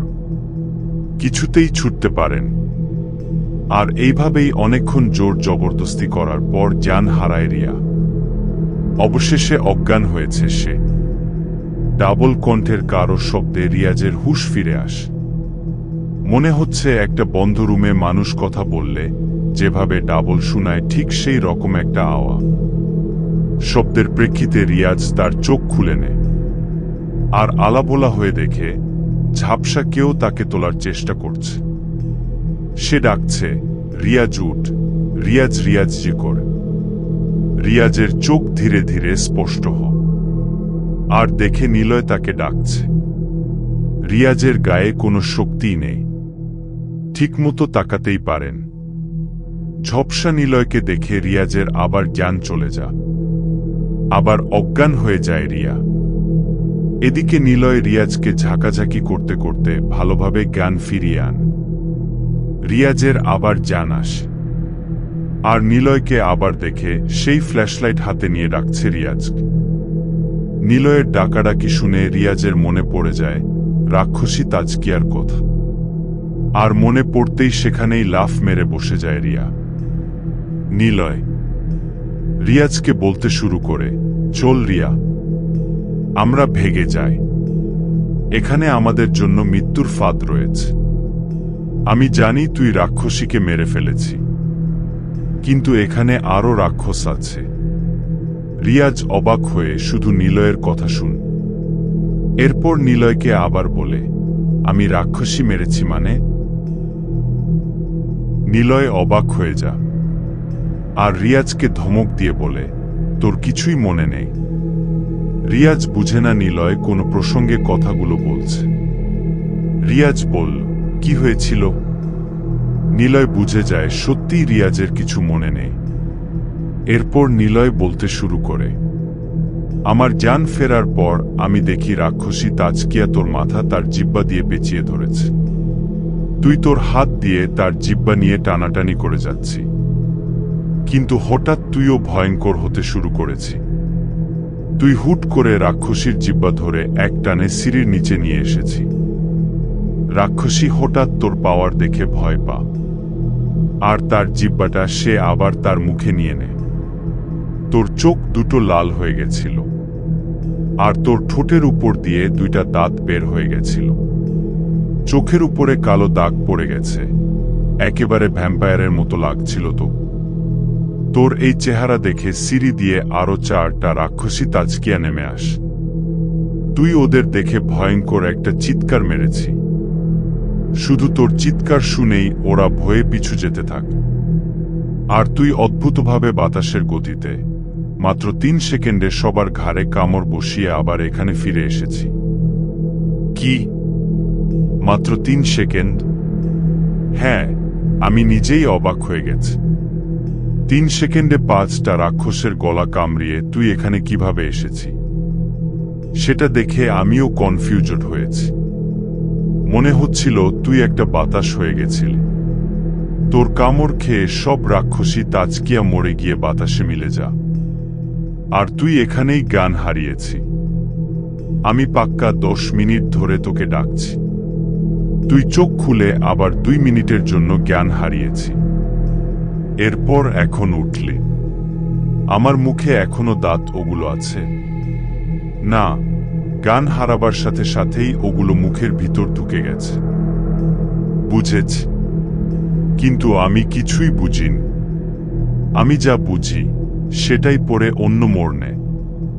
তুই যা দেখেছিস তা নাও হতে পারে, আবার হতেও পারে। সব মাথার উপর দিয়ে যাচ্ছে। আমি আর ভাবতে পারছি না। এই বাড়ি ত্যাগ করি আমরা। এখানে আমার সুবিধা ঠেকছে না কিছুই, কিন্তু সব রহস্য এই বাড়িতেই হয়। সিঁড়ি দিয়ে উপরে উঠিয়া কিছু তো দেখব। নিলয় কিছুই বলেন। রিয়াজ আর নিলয় আবার ফ্ল্যাশলাইট এর আলো দিয়ে উপরের দিকে যেতে থাকে। চারপাশে বিরল অন্ধকার। ফোনের লাইটে শুধু সামনের সাইড দেখা যায়। আশেপাশে রক্তের ছড়াছড়ি এখানে। ধীরে ধীরে উপরের সিঁড়িতে পৌঁছাতেই তারা দেখে পথ বন্ধ হয়ে গেছে। সিঁড়িটা শুধুমাত্র শো ছিল, উপরে কোনো তলা নেই। সামনে আর পথ খুঁজে না পেয়ে দুজনে আবার ফিরে আসে। বাড়িটা খুব ভালোভাবে ঘুরে দেখে, কিন্তু রক্ত, পোকামাকড়, টিকটিকি ছাড়া আর কিছুই পায় না তারা। রিয়াজ নিলয়কে বলে, এখানে তো তেমন কিছুই পাইনি, তাহলে এই বাড়িটা আমি স্বপ্নে দেখতাম কেন? কিছু থেকে কিছু বুঝে উঠতে পারছি না। যেখানে রিয়াজ নিজেই হতভম্ব হয়ে আছে, সেখানে নিলয়ের বা কি বলার আছে? অনেক খোঁজাখুঁজির পরও যখন তারা কোনো ক্লু পায়নি, এরপর দুজনেই আবার সোজা ব্যাক করে উল্টো বাড়িটা থেকে আবার ফিরে আসে বাড়ির সামনে। রিয়াজের এখন সব কিছুই ঝাপসা মনে হচ্ছে। বৃদ্ধের কথাটা এতটাই ভয়ঙ্কর হবে রিয়াজ ভাবেনি। এখানে মস্তিষ্ক নিয়ে খেলা হচ্ছে। রিয়াজ ভাবছে সে যে এই বাড়িতে এসেছে। হতে পারে রিয়াজ এখানেও এই বাড়িতে আসেনি। এই সব কিছু তার কল্পনা মাত্র। অনেক চিন্তা, এর উপর চিন্তা আর গভীর চিন্তা করেও রিয়াজ এর কোনোই সমাধান পায় না। হতাশ হয়ে রিয়াজ বাড়ির সামনে এসে সেই গালকাটা কবরস্থান নামক সাইনবোর্ডটা হাতে নেয়, কিন্তু আফসোসের ব্যাপার হচ্ছে রিয়াজ সাইনবোর্ড নিয়ে ভাবছে হয়তো সে এখনো সাইনবোর্ডটা টাচ পর্যন্ত করেন। হতে পারে হচ্ছে, কারণ তার চোখ তাকে ধোঁকা দিচ্ছে। সে যা দেখছে তা সত্যি হয় না, যা দেখে না সেটা বারবার সামনে এসে উকি দেয়। আবার উকি দেওয়া কাজকে শনাক্ত করতে গেলে সেটাও তার একটা কল্পনার রাজ্যে মিশে যা। পুরোপুরি তার মস্তিষ্ক গড়গড় শুরু করে এখন। রিয়াজ সাইনবোর্ডটা হাত থেকে ফেলে দিয়ে হাঁটতে শুরু করে বৃদ্ধের বাড়ির উদ্দেশ্যে। পিছন পিছন নিলয়ের আগমন আর বলতে হচ্ছে না আপনাদের। রিয়াজ সোজা বৃদ্ধের বাড়িতে যা। ড্রিং রুমে এসে দেখে তাজকিয়া অনেক চিন্তায় মুখ। রিয়াজ আর নিলয় তাজকিয়ার দিকে তাকাতেই নিলয় ফিসফিস করে বলে, কিরে, রাক্ষসী তাজকিয়া তো এখানে আনমনে বসে আছে, তাহলে ওটা কে? রিয়াজ মুচকি হাসি দিয়ে বলে, হতে পারে এইটাও আমাদের কল্পনা। আর এখানে তাজকিয়া নেই, আমরা এখনো হয়তো বাড়িতেই পৌঁছাইনি। আমরা চলছি না, আমাদের কেউ চালাচ্ছে। রিয়াজের কথাটা ছোট করে শোনা গেলেও তাজকিয়া বুঝে যা। এরপর তাজকিয়া বসা থেকে উঠে দৌড়ে এসে রিয়াজকে জড়িয়ে ধরে। নিলয় বেককলের মতো ওদের দিকে তাকিয়ে আছে। রিয়াজ নিজেই অবাক হয়ে গেছে। তাজকিয়া রিয়াজকে জড়িয়ে ধরে প্রচুর কান্না করছে। রিয়াজ কিছু বুঝে না, আর না বুঝে নিল। কান্নার মাঝে রিয়াজ প্রশ্ন করে, কি হয়েছে তোমার? রিয়াজের প্রশ্নে তাজকিয়া কান্না করতে করতে বলে, বাবার জন্য মন কাঁদছে আমার, তুমি এনে দাও আমার বাবাকে। তাজকিয়ার কথা শুনতেই রিয়াজের চোখেও পানি নেমে আসে। বাবার জন্য এইভাবে একটা মেয়ের মুখে আর্তনাদ জ্বলন্ত আঘাত দেয় বুক। রিয়াজ অজান্তে নিজেও কেঁদে ফেল। অন্যদিকে নিলয়ের চোখেও পানি। রিয়াজ তাজকিয়াকে শক্ত করে ধরে। এরপর বলে, চিন্তা করো না, সব ঠিক হয়ে যাবে। মৃত্যু সবার জন্যেই আসে। কথাটা শেষ করতে দেরি হুট করে তাজকিয়া রিয়াজের বুকে নখ ঢুকিয়ে দেয়। নিলয় এসব দেখে সেকেন্ডের মাথায় কান্না থামিয়ে চোখ বড় করে তাকা। রিয়াজ বুকের যন্ত্রণায় পিছু এসে নিচে পড়ে যা। তাজকিয়ার চেহারাটা ঠিক তখনকার মতো হয়ে গেছে। সাপের মতো জিহ্বা, নখ বড় বড়, মাথায় চুল নেই, মুখটা ভয়ঙ্কর একটা রূপ ধারণ করে।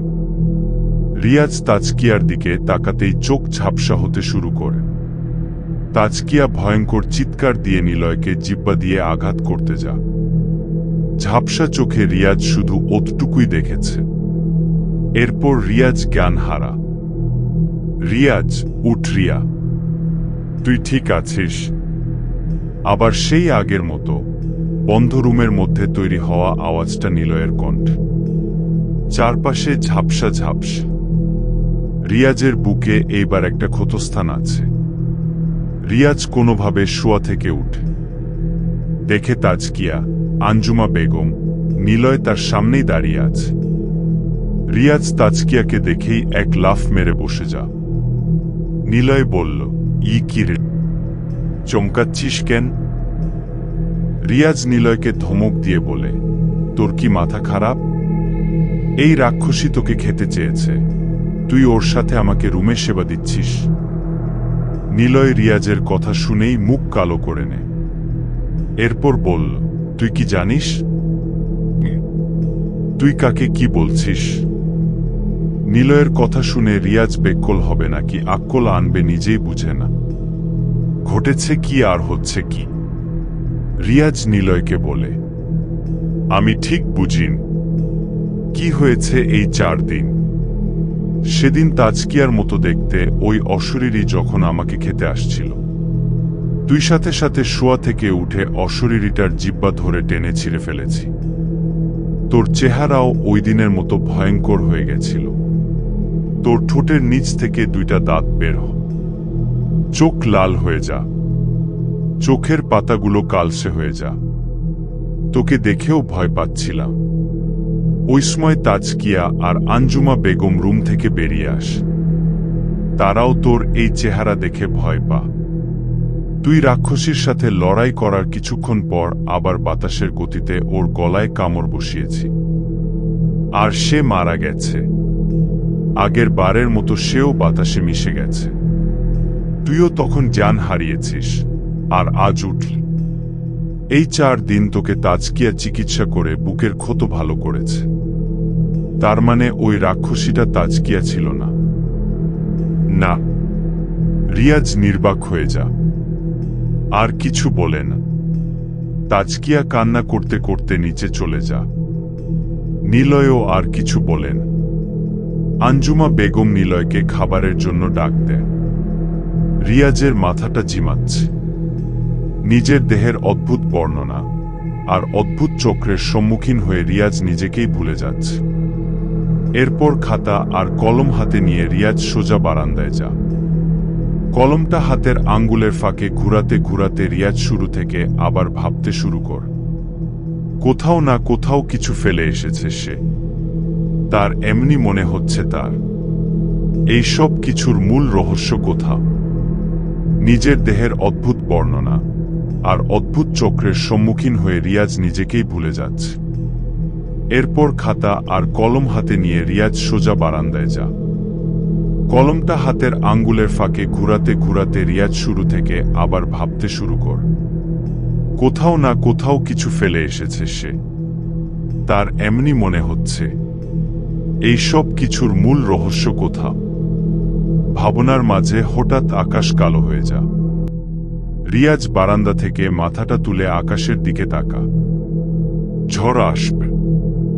আকাশটা কিছুক্ষণের মধ্যেই ঘন কালো রূপ ধারণ করবে, আর বৃষ্টি শুরু হবে, যেমনটা রিয়াজের সাথে হচ্ছে। রিয়াজ চোখ বন্ধ করে বিশ্লেষণ করে যাচ্ছে। পরিষ্কার জীবনটায় হঠাৎ রহস্যের আগমন ঘটে। আকাশের মতো সবটা ঘন কালো শুরু হয়, আর ভাবনাটার মাঝেই রিয়াজ চোখ খুলে নেয়। রিয়াজের কাছে ব্যাপারটা পরিষ্কার করার জন্য একটা সূত্র মাথায় চেপে বসে। রিয়াজ সাথে সাথে টেবিলের সামনে এসে দাঁড়া। খাতা টেবিলে রেখে রিয়াজ লিখতে শুরু করে যে আকাশ যেহেতু আছেই তবে ঘন কালো হবে। ঝড় যেহেতু এসেই পড়ে ঠিক তার পরেই আকাশ সাদা হবে। আমি এই গালকাটা কবরস্থান গ্রামে আটকে পড়েছি। ঝড়ের মতোই আমার জীবন ঘন কালো হয়ে গেছে। যদি আমার জীবনটা আবার আকাশের মতো করতে হয়, তবে আমাকে বৃষ্টি নামাতে হবে, যার পর আবার সাদা হবে। অর্থাৎ শুরু থেকে শেষ, আবার শেষ থেকে শুরু। নিয়তির চক্রটা গোল। প্রতিটি শুরু মানুষ যা নিয়ে শুরু করে, শেষটা তা নিয়েই সমাপ্তি হয়। আবার শুরু হয় কোনো নতুন চক্রের আয়োজন। কিন্তু আমি এখানে চক্রের বাহিরে আটকে গেছি। আমি কোনো চক্রে নেই। আমাকে ফিরে যেতে হবে এই চক্রের ঠিক শুরুটার দিকে, যেখানে আমি চক্রের সঠিক পথ খুঁজে পাব। আমি ভুল চক্রে আছি। এখানের ছবি আমার কল্পনাতে রূপান্তরিত হচ্ছে। কলম চালানো বন্ধ করে রিয়াজ ভাবতে থাকে এই গালকাটা কবরস্থান নামটা নিয়ে। নামটা রিয়াজের কেন এত চেনা? শুরুটা এখান থেকেই হয়েছিল। এই চক্রের শুরুতে গালকাটা কবরস্থান নামটা রিয়াজের স্বপ্নে এসেছে। কেন এসেছে তা জানতে হবে। এরপর পরবর্তী পদক্ষেপ। রিয়াজ খাতা টেবিলে রেখে নিচে নেমে আসে। দেখে নিলয় খাবার খাচ্ছে। রিয়াজ অবাক হয়। মাংস দিয়ে নিলয় ভাত খাচ্ছে কিভাবে? এটা অবশ্যই বৃদ্ধ লোকটার মা। নিলয়ের মস্তিষ্ক কোনোভাবে এরা আয়ত্ত করে নেয়নি তো। রিয়াজ দৌড়ে আসে। নিলয়ের শার্ট ধরে জোরে টান দিতেই নিলয় বসা থেকে দাঁড়িয়ে যা। এদিকে আঞ্জুমা বেগম আর তাজকিয়া রিয়াজের দিকে অবাক দৃষ্টিতে তাকা। রিয়াজ নিলয়কে ধমক মেরে বলে, তুই কিভাবে মানুষের মাংস খাচ্ছিস? নিলয় রিয়াজের কথাটা শুনে হাসতে শুরু করে। রিয়াজ ভয়ে নিলয়কে ছেড়ে দেয়। নিলয় হাসতে হাসতে বলে, তুইও খেতে বো, এগুলো অনেক মজা। কথাটা শোনার জন্য হয়তো রিয়াজ কখনো প্রস্তুত ছিল না। রিয়াজ তাজকিয়ার দিকে তাকিয়ে বলে, এসব কি তাজকিয়া? নিলয়কে এসব দিয়েছ কেন? তাজকিয়া রিয়াজের কথা শুনে নরম গলায় বলে, ক্ষুধা মেটাতে হলে মাঝে মাঝে নিজের গায়ের মাংসটাও কেটে খেতে হয়। রিয়াজের চোখ চড়র গাছ হয়ে যা। হঠাৎ এদের ব্যবহার এরকম হয়ে গেছে কেন? রিয়াজ আঞ্জুমা বেগমের দিকেও তাকা। আর তখনই রিয়াজের চোখ একটা জায়গায় গিয়ে দাঁড়িয়ে পড়ে। এতদিনে রিয়াজ একটা বিষয় খেয়ালই করেনি। আঞ্জুমা বেগমের চোখ কিছুটা লাল বর্ণে, মানে হালকা। রিয়াজ আঞ্জুমা বেগমের থেকে চোখ সরিয়ে তাজকিয়ার চোখের দিকে ভালোভাবে তাকায়। এখানে ঠিক তাই, তাজকিয়ার চোখে হালকা লাল বর্ণের কিছু দেখা যাচ্ছে। রিয়াজ এবার নিলয়ের দিকে তাকায়, তারটাও একই রকম। এখানে কোনো গন্ডগোল আছেই। রিয়াজ আর এক মুহূর্ত সেই বাড়িতে থাকার আগ্রহ করেনি। কিছু না বলে হুট করে দৌড় শুরু করে দরজা দিয়ে বের হতেই যাব, তখনই কিছু একটার সাথে হোঁচট খেয়ে রিয়াজ মাটিতে 2-3টা ডিগবাজি খেয়ে পড়ে যায়। চারপাশ ঝাপসা হতে থাকে। রিয়াজ জ্ঞান হারাবে তা বুঝতেই পারছে, আর এইটাও বুঝে যায় চোখ খোলার পর হয়তো রিয়াজ একটু আগে যা ঘটেছে তার কিছুই দেখবে না। সব হয়তো কল্পনা মনে হবে। এখানে যা ঘটে তা বুঝাই যায় না, আর যা বুঝা যা সেটা ঘটেই না। আর সেটা জ্ঞান ফেরার পর দেখবে বলে রিয়াজ চোখ বন্ধ করে নেয়। ভাবনার সঙ্গে চক্রের অনিয়ম চল। রিয়াজ বুঝে যা। রিয়াজ নিজেকে বিছানাতেই আবিষ্কার করে। সামনে দাঁড়িয়ে আছে নিলয়, তাজকিয়া আর আঞ্জুমা বেগম। রিয়াজ সবার আগেই লক্ষ্য করে ওদের চোখের দিক, কিন্তু না, এবার সবার চোখ ঠিক আছে। নিলয় কিছু বলার আগে রিয়াজ বলে, আজ 4 দিন বাদে আমার জ্ঞান ফিরেছে, তাই না? নিলয় সহ সবাই অবাক হয়ে একজন আরেকজনের চেহারার দিকে তাকা। নিলয় বলল, তুই কিভাবে জানলি? তুই তো জ্ঞান হারা ছিলি। রিয়াজ আরেকটা বিষয় বুঝে যায়, সে প্রতিদিন মাত্র একবারই জ্ঞান হারাত। অর্থাৎ এখানকার সময় অনুযায়ী 12 ঘন্টার মধ্যে রিয়াজ একবারই জ্ঞান হারিয়েছে। কিন্তু 12 ঘন্টার মধ্যে আবার জ্ঞান হারালে রিয়াজ আবার শুরুর দিকে চলে আসবে। অর্থাৎ জ্ঞান হারাবার পূর্বে যে অবস্থান থেকে শুরু করেছিল সেই অবস্থান থেকেই এখন আবার জ্ঞান হারালে রিয়াজ আবার নিজেকে বিছানাতেই আবিষ্কার করবে। কিন্তু 12 ঘন্টা পরে জ্ঞান হারালে রিয়াজ নিজেকে পরবর্তী সময়তেই আবিষ্কার করবে। অতএব এই গ্রামে 12 ঘন্টার মধ্যে যা যা ঘটবে তা সেদিনের জন্যেই আটকে যাবে, পরবর্তী সময়তে তা আর পাওয়া যাবে না। রিয়াজ এটাও বুঝে যায়, বৃদ্ধ লোকটা মরেনি, সে ওই দিনটার মধ্যে আটকে গেছে। এখানে সবকিছু দিন দিন বড় হয়। এখানে সময়চক্র নিয়ম হারিয়েছে, আর তাই বারবার যা কিছু রিয়াজ চোখে দেখে তা পরবর্তী সময় রিয়াজ কল্পনা ভেবে নেয়, কিন্তু কোনো কিছুই কল্পনা না। এখানে সবই ঘটছে, কিন্তু 12 ঘন্টা পর সবকিছু নতুন করে শুরু হয়, শুধুমাত্র এখানকার মানুষের মস্তিষ্ক ছাড়া। কারণ এদের কারো মস্তিষ্কই নিজেদের কবলে নেই। এটা আসলেই অন্য কেউ পরিচালনা করছে, যার উদ্দেশ্য এই গ্রামকে নিজের মতো করে চালানো।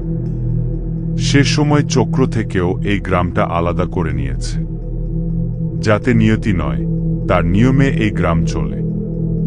রিয়াজ অনেকক্ষণ চুপ থেকে বিছানা থেকে উঠে। নিলয় আর তাজকিয়া রিয়াজকে ধরতে এলে রিয়াজ না করে দেয়। বুকে ক্ষত স্থান, তাই ওরা ধরতে এসেছে। রিয়াজ নিজেকে নিজেই সামলা। এরপর নিলয়কে বলে, ব্যাগ গুছিয়ে নে তাড়াতাড়ি। নিলয় বিস্মিত হয়ে গেল। রিয়াজ কথা নেই বার্তা নেই, হুট করে ব্যাগ গুছিয়ে ফেলতে কেন বল? কিন্তু নিলয় এটা ঠিকই বুঝতে পারে রিয়াজ কিছু না কিছু ক্লু পেয়েছে। এদিকে তাজকিয়া কান্না কান্না ভাব নিয়ে তাকিয়ে আছে রিয়াজের দিকে। সেও বুঝে যায় রিয়াজ গ্রাম ত্যাগ করতে চাচ্ছে। রিয়াজ মনে মনে আবারও ভাবে, এই গ্রামের মানুষের কোনো দোষ নেই, শুধু শুধু এত কিছু ভাবলাম। নিলয় ব্যাগ গুছিয়ে রিয়াজের সামনে আসে। রিয়াজ তাজকিয়াকে কিছু না বলেই ব্যাগ কাঁধে নিয়ে বের হয়। নিলয়ও পিছু পিছু হেঁটে আসছে। রিয়াজ ঘর থেকে বের হয়ে রাস্তায় আসে। এরপর পুরো গ্রামের দিকে একবার তাকিয়ে মুচকি হেসে বলল, শুরু থেকে শেষ আর শেষ থেকে শুরুর খেলা এবার শেষ হবে। রিয়াজের মুখে কথাটা শুনে নিলয় প্রশ্ন করে, কি ভাবছিস রিয়া? তোকে দেখে মনে হচ্ছে তুই সমাধান পেয়েছিস। রিয়াজ কিছু না বলে হেঁটে হেঁটে মই এর কাছে চলে যা। এরপর মি বেয়ে সোজা পাথরের পাহাড়ে উঠে গেল। পিছন পিছন নিলয়ও উঠে আসে। রিয়াজ সোজা জঙ্গলের পথ বেয়ে হাঁটতে শুরু করে, অর্থাৎ নদীর কিনারার দিকে। নিলয় এইবার একটু বিরক্ত হয়ে বলল, তুই কি করতে যাচ্ছিস আমাকে বলবি? আচ্ছা মানলাম সব কিছু, কিন্তু আসার আগে অন্তত তাজকিয়াকে তো বলে আসার দরকার ছিল। রিয়াজ মুচকি একটা হাসি দেয়, এরপর গম্ভীর গলায় বলে, এদের কারও কোনো অস্তিত্ব নেই। নিলয় হাঁটার মাঝে দাঁড়িয়ে যা।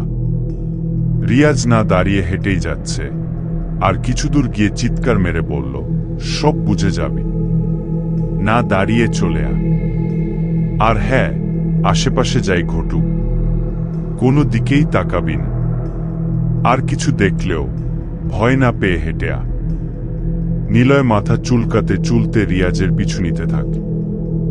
রিয়াজ নদীর কিনারায় এসে দাঁড়া, এরপর ব্যাগটা হাতে নিয়ে উঁচু করে ধরে।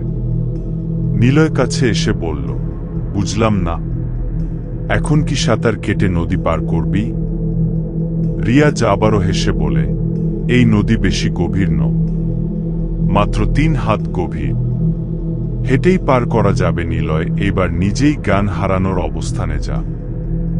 রিয়াজের কথা আর কাজ কিছুই বুঝে না সে। এই নদীর গভীরতা মাত্র 3 হাত, তা রিয়াজ কিভাবে জানে? কিন্তু আছেই বা কি করা? নিলয়ও ব্যাগ হাতে নিয়ে নদীতে পা দেয়। দুজনেই হেঁটে হেঁটে সুন্দরভাবে নদী পার হয়। নিলয় দেখে সত্যি নদী মাত্র 3 হাত গভীর ছিল। রিয়াজ নদী পার করে বলে, একটা চায়ের দোকানে যেতে হবে। এখন সর্বপ্রথম আমাকে 1 কাপ চা আর একটা সিগারেট খেতে হবে। নিলয় এইবার রেগেমেগে ব্যাগ ফেলে দিয়ে বলল, তুই কি করতে যাচ্ছিস রিয়াজ? আর আমরা কিভাবে গ্রাম থেকে অনায়াসে বের হয়ে গেলাম? কি করেছিস তুই? রহস্য কি? রিয়াজ বলে, আগে চা আর সিগারেট খাই, এরপর তোকে সব ক্লিয়ার করছি। গ্রামের একটা বটতলায় হাঁটতে হাঁটতে পৌঁছায় তারা। সেই বটতলায় একটা দোকান দেখতে পা। রিয়াজ সেই দোকানের সামনে গিয়ে দোকানিকে বলল, একটা সিগারেট দিন আর 2টা চা দিন তো। রিয়াজের পিছনে নিলয়ও তখন বলে উঠে, সিগারেট 2টা দিন। রিয়াজ নিলয়ের দিকে তাকিয়ে মুচকি হাস। নিলয় রাগম্বিত হয়ে বলে, হাসবি না একদম। আমাকে ডিপ্রেশনে ফেলে দিয়ে তুই একাই সিগারেট খাবি নাকি? রিয়াজ কিছুই বলেন। এদিকে দোকানদার রিয়াজের দিকে তাকিয়ে বলে, আরে হ, আপনি সেই লেখক রিয়াজ রাজ না, যে গত 5 বছর ধরে নিখোঁজ? দোকানদারের কথা শুনে নিলয় যেন এবার আকাশ থেকে পড়েছে। রিয়াজ মুচকি হেসে দোকানদারকে উত্তর দেয়, হুম। কথাটা শুনেই দোকানদার বসা থেকে উঠেই রিয়াজকে সালাম দিয়ে বলে, আমি আপনার অনেক বড় ভক্ত স্যার। আপনার 5 বছর আগের সেই বইটা কতটা মার্কেট খেয়েছে তা নিশ্চয়ই জানেন আপনি। সেই যে মায়াপূর্ণ ভিডিও দেখার সময় নিজের ভিডিও দেখে বস। রিয়াজ আবারও মুচকি হেসে জবাব দেয়, হ্যাঁ, বইয়ের নাম ছিল হিংস্রসমা। লোকটা এইবার কৌতূহল হয়ে প্রশ্ন করে রিয়াজকে, কিন্তু আপনি তো বইয়ে উল্লেখ করেননি যে কে করেছিল ফাহিম আর মায়ার ভিডিওটা। আপনি জানেন আপনার এই লেখা নিয়ে বাহিরের দেশেও কতটা ঝড় উঠেছিল? বাস্তবতা সম্পর্কে আপনার দেওয়া সেই মেসেজটা দেশ কতটা পরিবর্তন করেছে? আপনার লেখাটা অনেকে চুরি করে নিজের নামে নাটক আর মুভি বানাতে শুরু করেছিল। এরপর সেটা নিয়ে তুমুল ঝড় হয়েছে। আপনার ভক্তরা আপনার নামেই সেই বইয়ের জন্য লড়াই করেছে। অনেকে নিজের জীবন হারিয়েছে শুধুমাত্র আন্দোলনে নেমে। আপনি এই 5 বছর কোথায় ছিলেন স্যার? আমি কল্পনাও করতে পারছি না আপনি আমার সামনে। বই প্রকাশের পর আপনাকে কত খোঁজাখুঁজি করেছে। সবাই ভাগ্যিস আপনার বাবা বইটা প্রকাশনীর কাছে দিয়ে এসেছিল। নয়তো কেউ চিনত না আপনাকে। আর আপনি একটুও পরিবর্তন হননি স্যার, ঠিক আগের মতোই আছেন। আপনার চেহারা সেই 5 বছর আগে যেমন ছিল আজও তা আছে। এসব কিভাবে সম্ভব স্যার? সেটা জানবেন পরবর্তী বইয়ের পাতা। উত্তেজনার বসে অনেকক্ষণ দাঁড় করিয়েছেন। এবার কি সিগারেট আর চা পাচ্ছি? হ্যাঁ স্যার, কেন নয়? এই যে নিন। নিলয় হা করে তাকিয়ে আছে। মাথার উপর দিয়ে যাচ্ছে শো। কি ঘটছে আর কি হচ্ছে তার কানাকড়িও নিলয় বুঝে না। রিয়াজ সিগারেট হাতে নিয়ে আগুন ধরা। এরপর নিলয়কে বলল, এটাই কাল চক্রের বাস্তব জীবন। এইটাই যদি আসল চক্র হয় তবে এতদিনের চক্রটা কি ছিল? সময় চক্রের কথা যা রিয়াজ বলেছে তা তো শুধু ওই গালকাটা কবরস্থান এলাকার ক্ষেত্রে আসে। এই জগতে সময় চক্রের ব্যবধান হলো কিভাবে? নিলয়ের মতো নিশ্চয়ই আপনিও ভাবছেন রহস্য আসলেই কোনো গ্রামে, সেই গালকাটা কবরস্থান এলাকায়, নাকি বাস্তব জগৎ? সময়ের চক্র মূলত ব্যাঘাত ঘটায় কোথা? অত সব রহস্যের মাঝে গল্প আউটকে গেলেও পরক্ষণেই সব ক্লিয়ার হয়ে যায় নিলয়ের কাছে। রিয়াজ চা খাওয়ার পর নিলয়কে বলল, চল বাড়ি ফিরে যায়, সবাই আমাদের জন্য অপেক্ষা করছে। চায়ের দোকানে বিল দিতে গেলে দোকানদার বলে, স্যার, আপনার থেকে চায়ের টাকা কিভাবে রাখবো আমি? আপনাকে চা খাওয়াতে পেরেছি, এটা আমার কাছে অনেক বড় উপহার। রিয়াজ মুচকি একটা হাসি দেয়।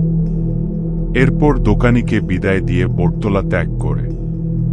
এদিকে ক্রমাগত নিলয়ের রাগ বেড়েই চলেছে। রিয়াজের এমন ভাব নিলয়ের মোটেও সহ্য হচ্ছে না।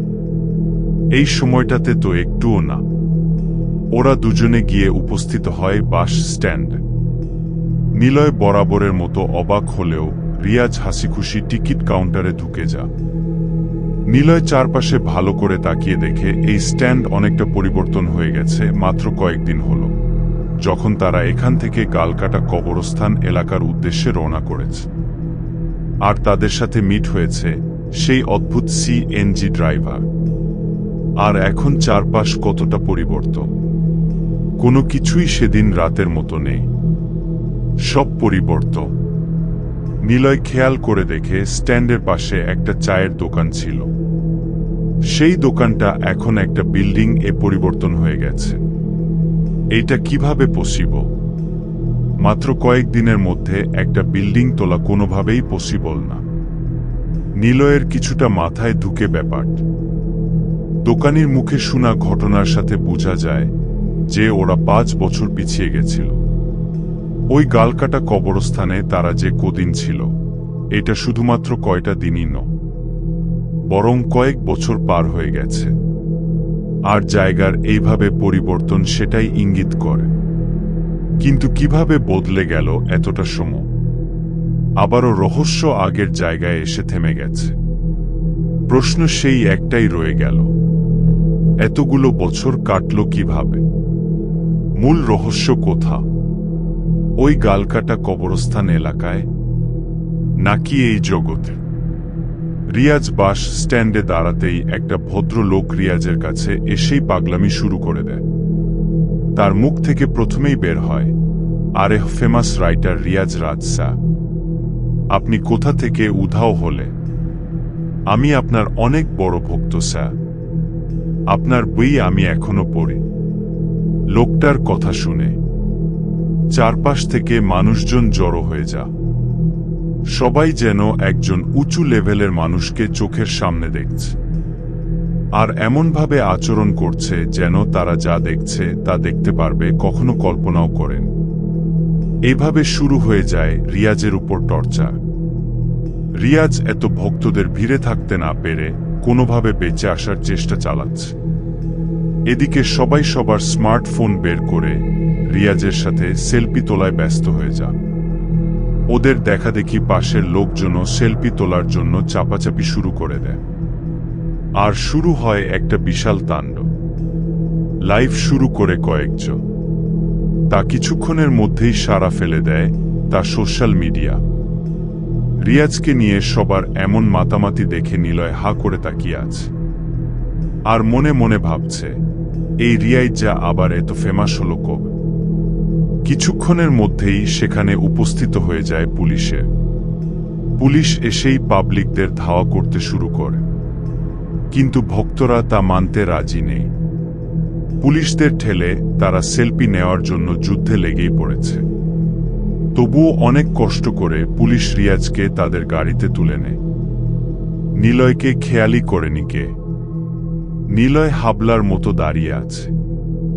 রিয়াজকে গাড়িতে তোলার পর রিয়াজ পুলিশকে বলে, বাহিরে আমার এক বন্ধু আছে নীল, তাকেও নিয়ে আসুন। চারপাশে ঘন অন্ধকার। রাত 11টা মাঝে 3টা পুলিশের গাড়ি পাড়ি দিচ্ছে ঢাকার উদ্দেশ্যে। রিয়াজ রাজ নামক এই ফেমাস রাইটারকে নিয়ে শুরু হয় তুমুল ঝড়। হাজারো মানুষ আপলোড দিচ্ছে। রিয়াজকে নিয়ে যাওয়া হয় রিয়াজদের বাসার সামনে। বাড়ির সামনে নামতেই রিয়াজ নিজেও অবাক হয়ে যা। তাদের বাড়িটা পুরনো সেই ভাঙ্গা বিল্ডিংটা নেই। 3 তলার একটা রাজপ্রাসাদের মতো হয়ে গেছে। রিয়াজ মনে মনে ভাবছে, আমি তো সত্যিই অনেক ধনী ব্যক্তি হয়ে গেলাম। এদিকে রিয়াজের মা বাবা এসে রিয়াজকে চুমু খেতে থাকে। আত্মীয়রা এসে কান্নাকাটি শুরু করে। আর তার মাঝেই পিছন থেকে পুলিশের একজন সদস্য বলে, স্যার, আপনার সাথে একটা সেলফি তোলা যাবে? রিয়াজ মুচকি হেসে হ্যাঁ সূচক ইঙ্গিত দেয়। নিলয় বেকুবের মতো সব দেখেই যাচ্ছে। পুলিশ সেলফি তুলতে না তুলতে রিয়াজদের গেটের সামনে আবারও জড়ো হয়ে যায় হাজার ভিড়। রাতের বেলায়ও ভক্তদের মনোবাঞ্ছা পূর্ণ করার ইচ্ছে জেগেছে। রিয়াজ এইবার ভয়ে কোনোভাবে বাড়িতে ঢুকে পড়ে। সবার মুখে একটাই কথা, 5 বছর রিয়াজ কোথায় ছিল? সবাই রিয়াজের মুখে শুনতে চায় শো। রিয়াজ নিজের ফোনটা বের করে ফেসবুকে লগইন করে। আর দেখে ওর ফলোয়ার 462 মিলিয়ন প্লাস। রিয়াজের মাথার চুল খাড়া হয়ে যা। এত ফলোয়ার হবে একদিন, তা রিয়াজের কল্পনার বাহিরে ছিল। রিয়াজ তখনই ভক্তদের ভিড় কমানোর জন্য একটা স্ট্যাটাস দেয় তার রিয়াজ রাজ অফিসিয়াল পেজ। সেখানে লিখে, আগামীকাল বিকেল 3টায় আমি বই মেলায় যাব। যদিও এখন বই মেলা হচ্ছে না, তবুও আমি চাই সেখানে একটা বড় আয়োজন হোক। আর সেই অনুষ্ঠানে আমার সকল ভক্তরা আসুন। আমি সবার প্রশ্নের জবাব দেবার জন্য একটা বড় সারপ্রাইজ দিব। আশা করি এরপর আপনাদের কৌতূহলের ভার অনেকটা কমবেও, আবার বাড়বে। রিয়াজ পোস্টটা আপলোড করার মাত্র 1 সেকেন্ডেই লাইক পড়ে 2000। আর রাতারাতি সেই পোস্ট ছড়িয়ে যায় টিভি চ্যানেল। রাতের খাবার শেষ করে রিয়াজ তার বাবার উদ্দেশ্যে বলে, আমার পুরনো সকল বই কোথা? রিয়াজের বাবা তাকে রুম দেখিয়ে দেয়। রিয়াজ লাইব্রেরিতে গিয়ে দরজাটা বন্ধ করে দেয়। এরপর একটা অট্ট হাসি দিয়ে বলতে থাকে, রহস্য রহস্য রহস্য, তুমি আমাকে নিয়ে খেলোনি, আমি তোমাকে নিয়ে খেলেছি। হা হা হা। আর সেই মুহূর্তে রিয়াজের ঠোঁটের চিপা থেকে 2টা দাঁত বেরিয়ে আসে।